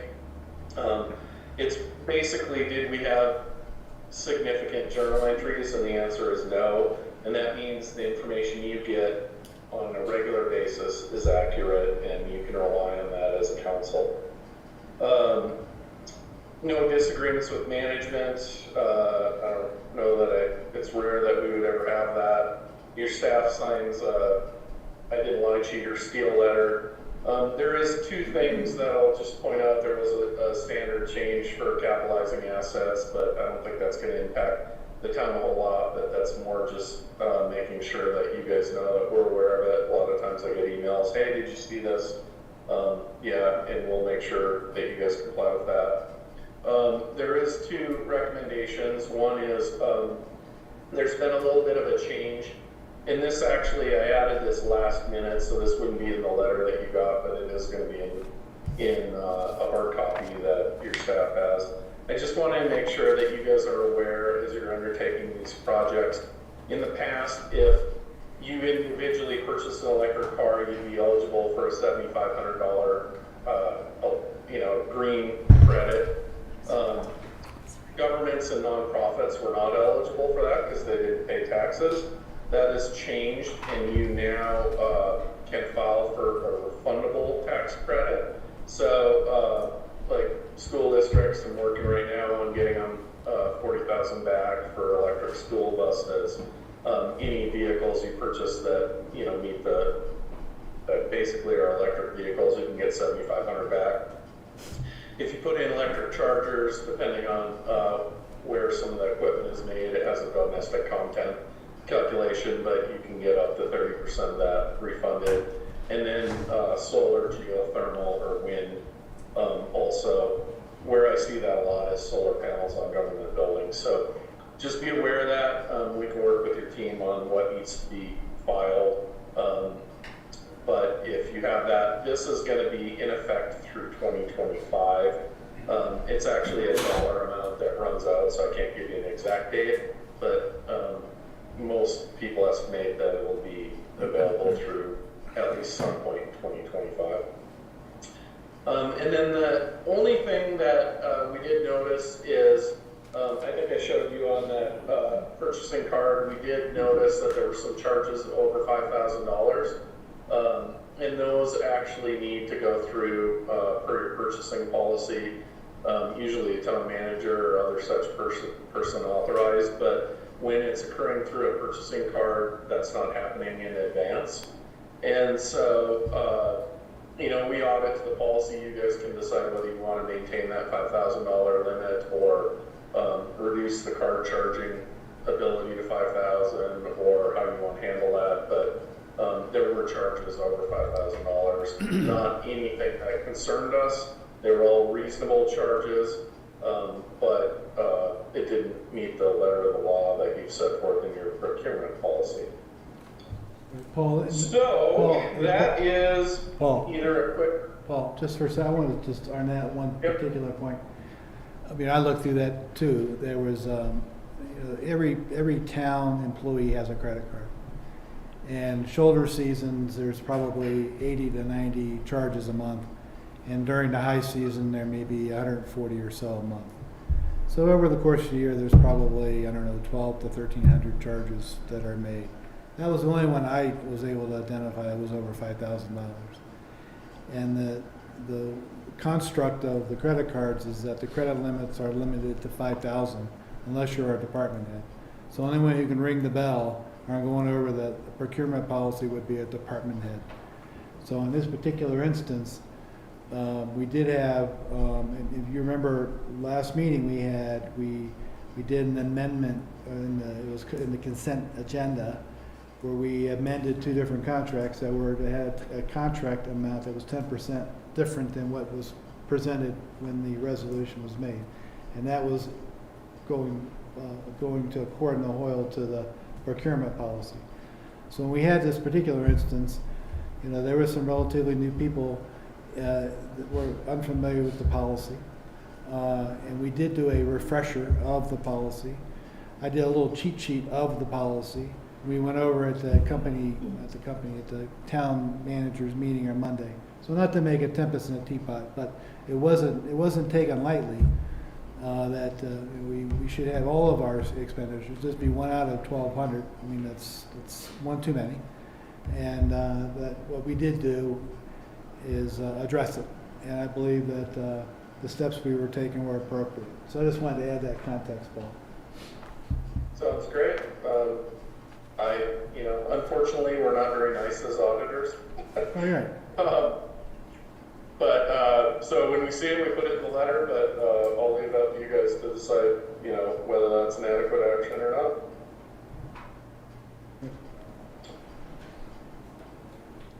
All right, thanks, Paul. Thanks, Doug.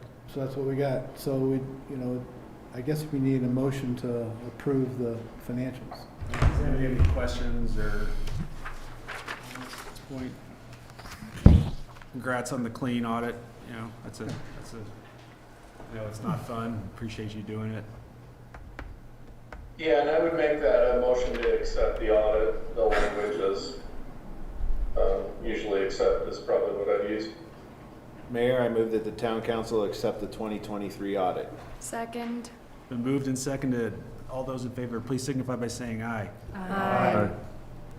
All right. All right, thanks, Paul. Thanks. Thank you. For your patience. Thank you guys. We'll get it filed with everyone that needs it.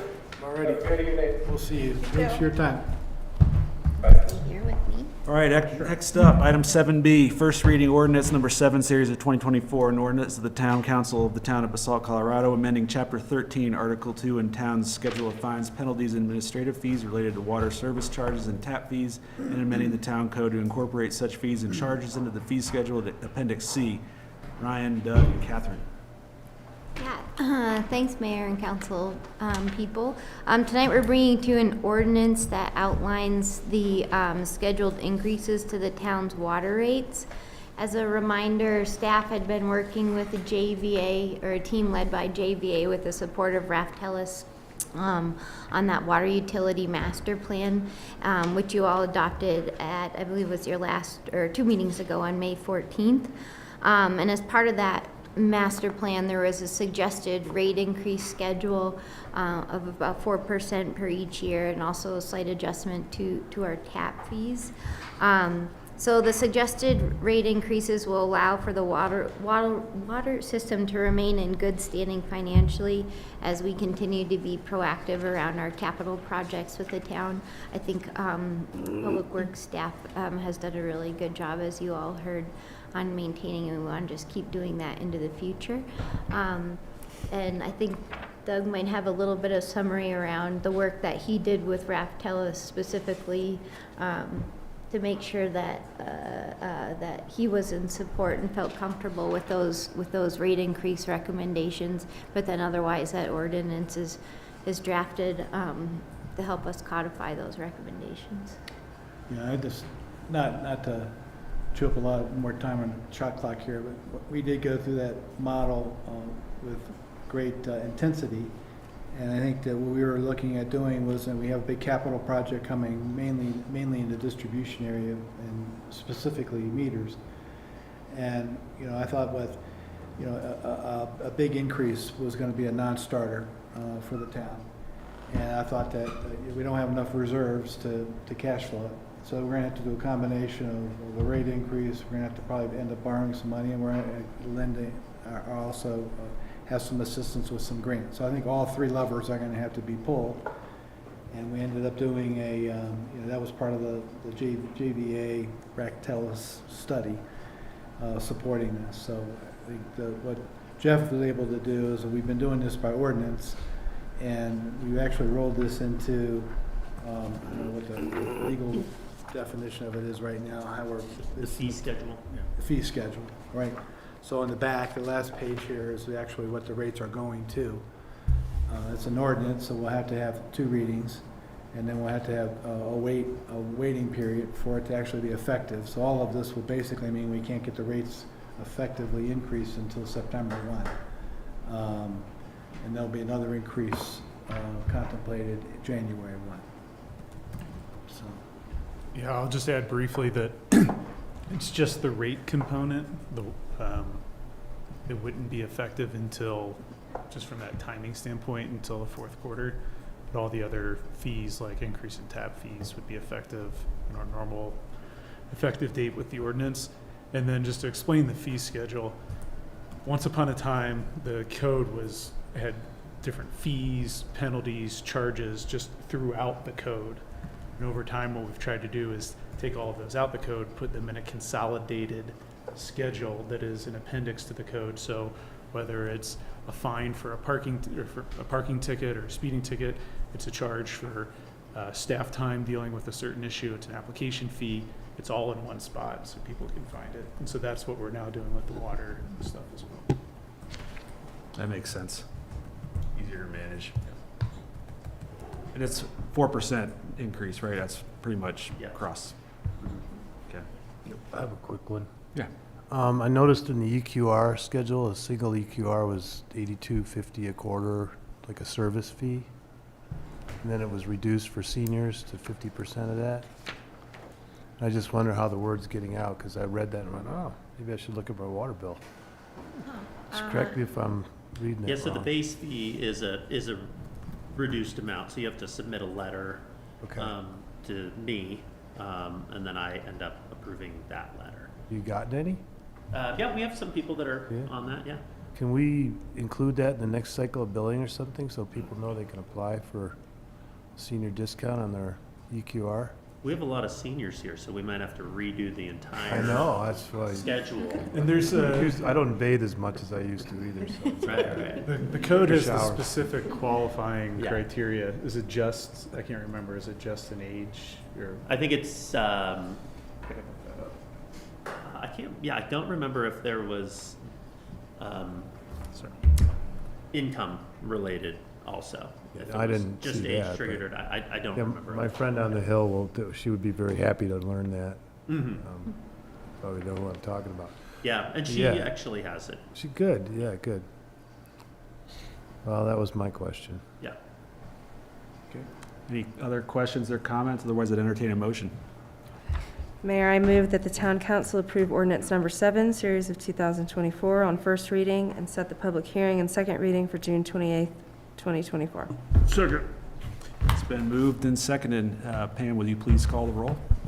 Absolutely. Let me find my little cheat sheet here. Sorry, got it buried. Not necessarily financial. Okay, let's begin with Dieter Schindler, Yes. Hannah Berman, Yes. Angela Anderson, Yes. Rick Stevens, Yes.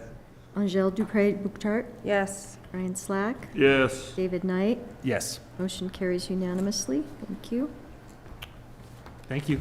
And I'm also going to pass out that letter to you guys. Since they thanks. made that last minute change. You know, hard copy for your reading pleasure. Oh, yeah, yeah. If you have any questions, you can have- Thanks, Doug.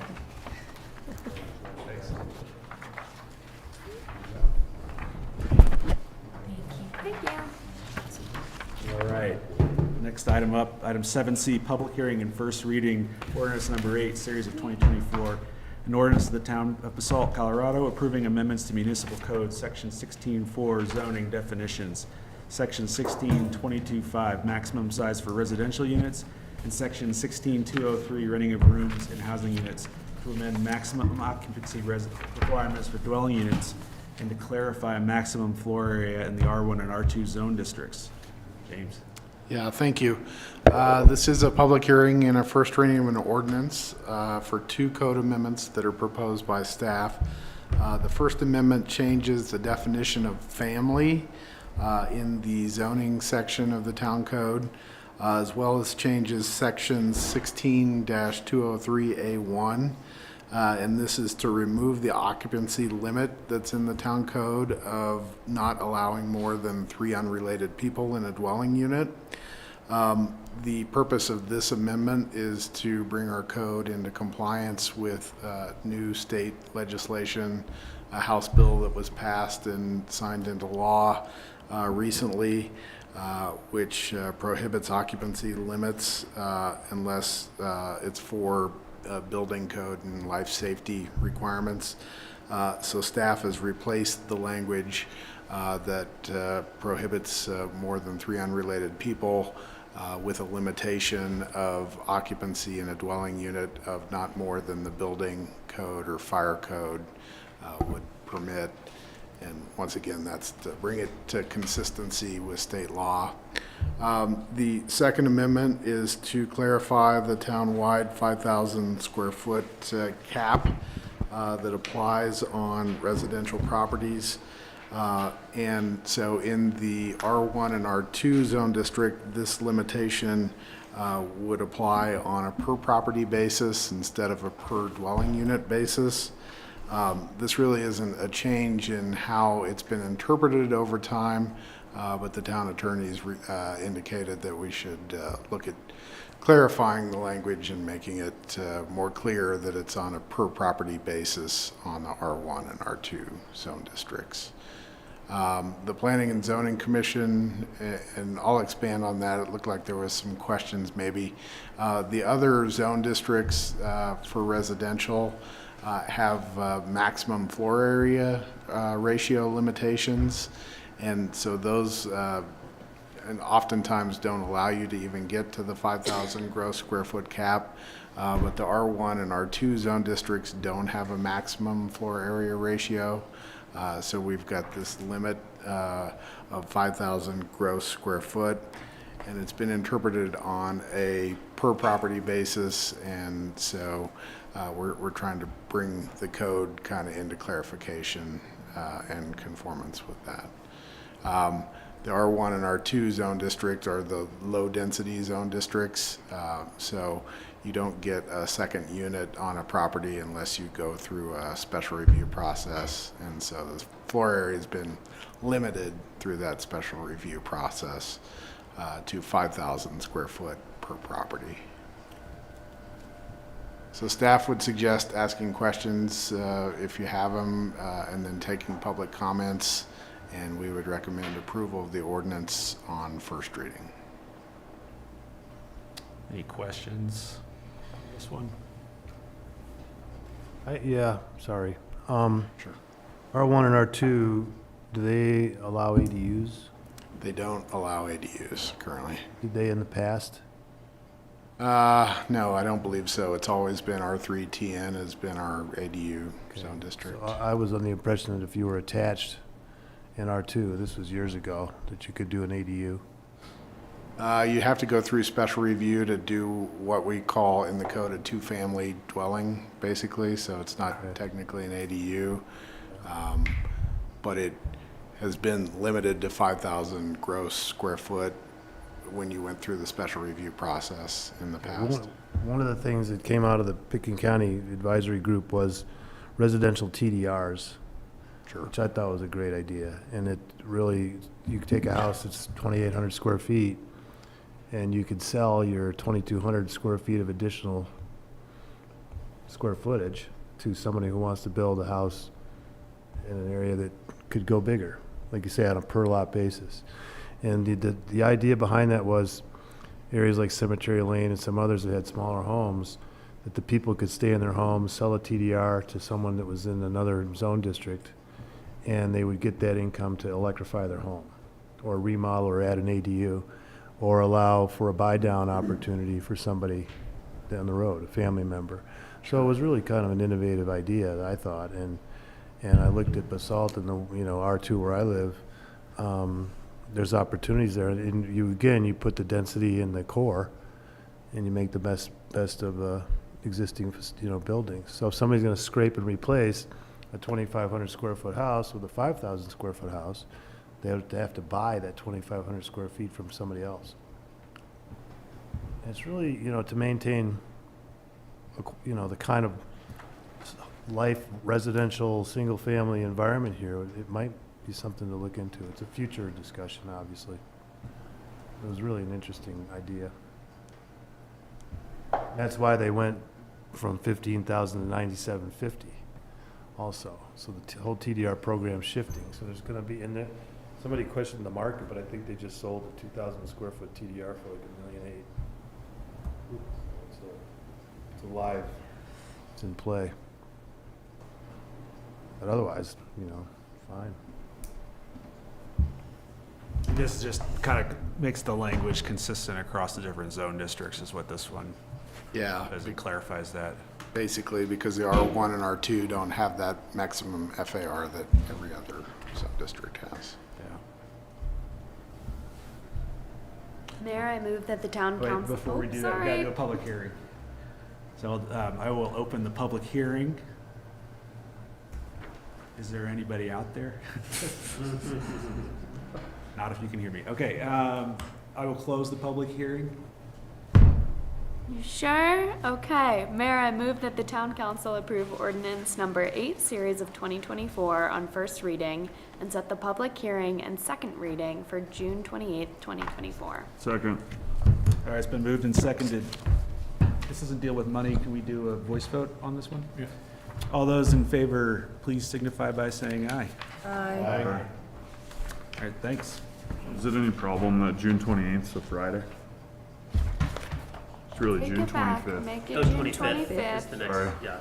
Oh, good Good catch. call. Can you amend your motion? I will amend my well, motion for 7B. 7B, also, Yeah. we have the wrong date. So let's amend those two for the record. Can I do a double motion amendment, or we? You have to do them individually, but you can do both. Okay. Mayor, I move that the town council approve ordinance number 7, series of 2024 on first reading and set the public hearing and second reading for June 25th, 2024. And I move that the town council approve ordinance number 8, series of 2024 on first reading and set that the public hearing and second reading for June 25th, 2024. Second.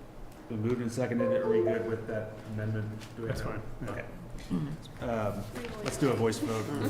We can schedule. That's fine. Pam, will you please call the roll? Okay. David Knight, Yes.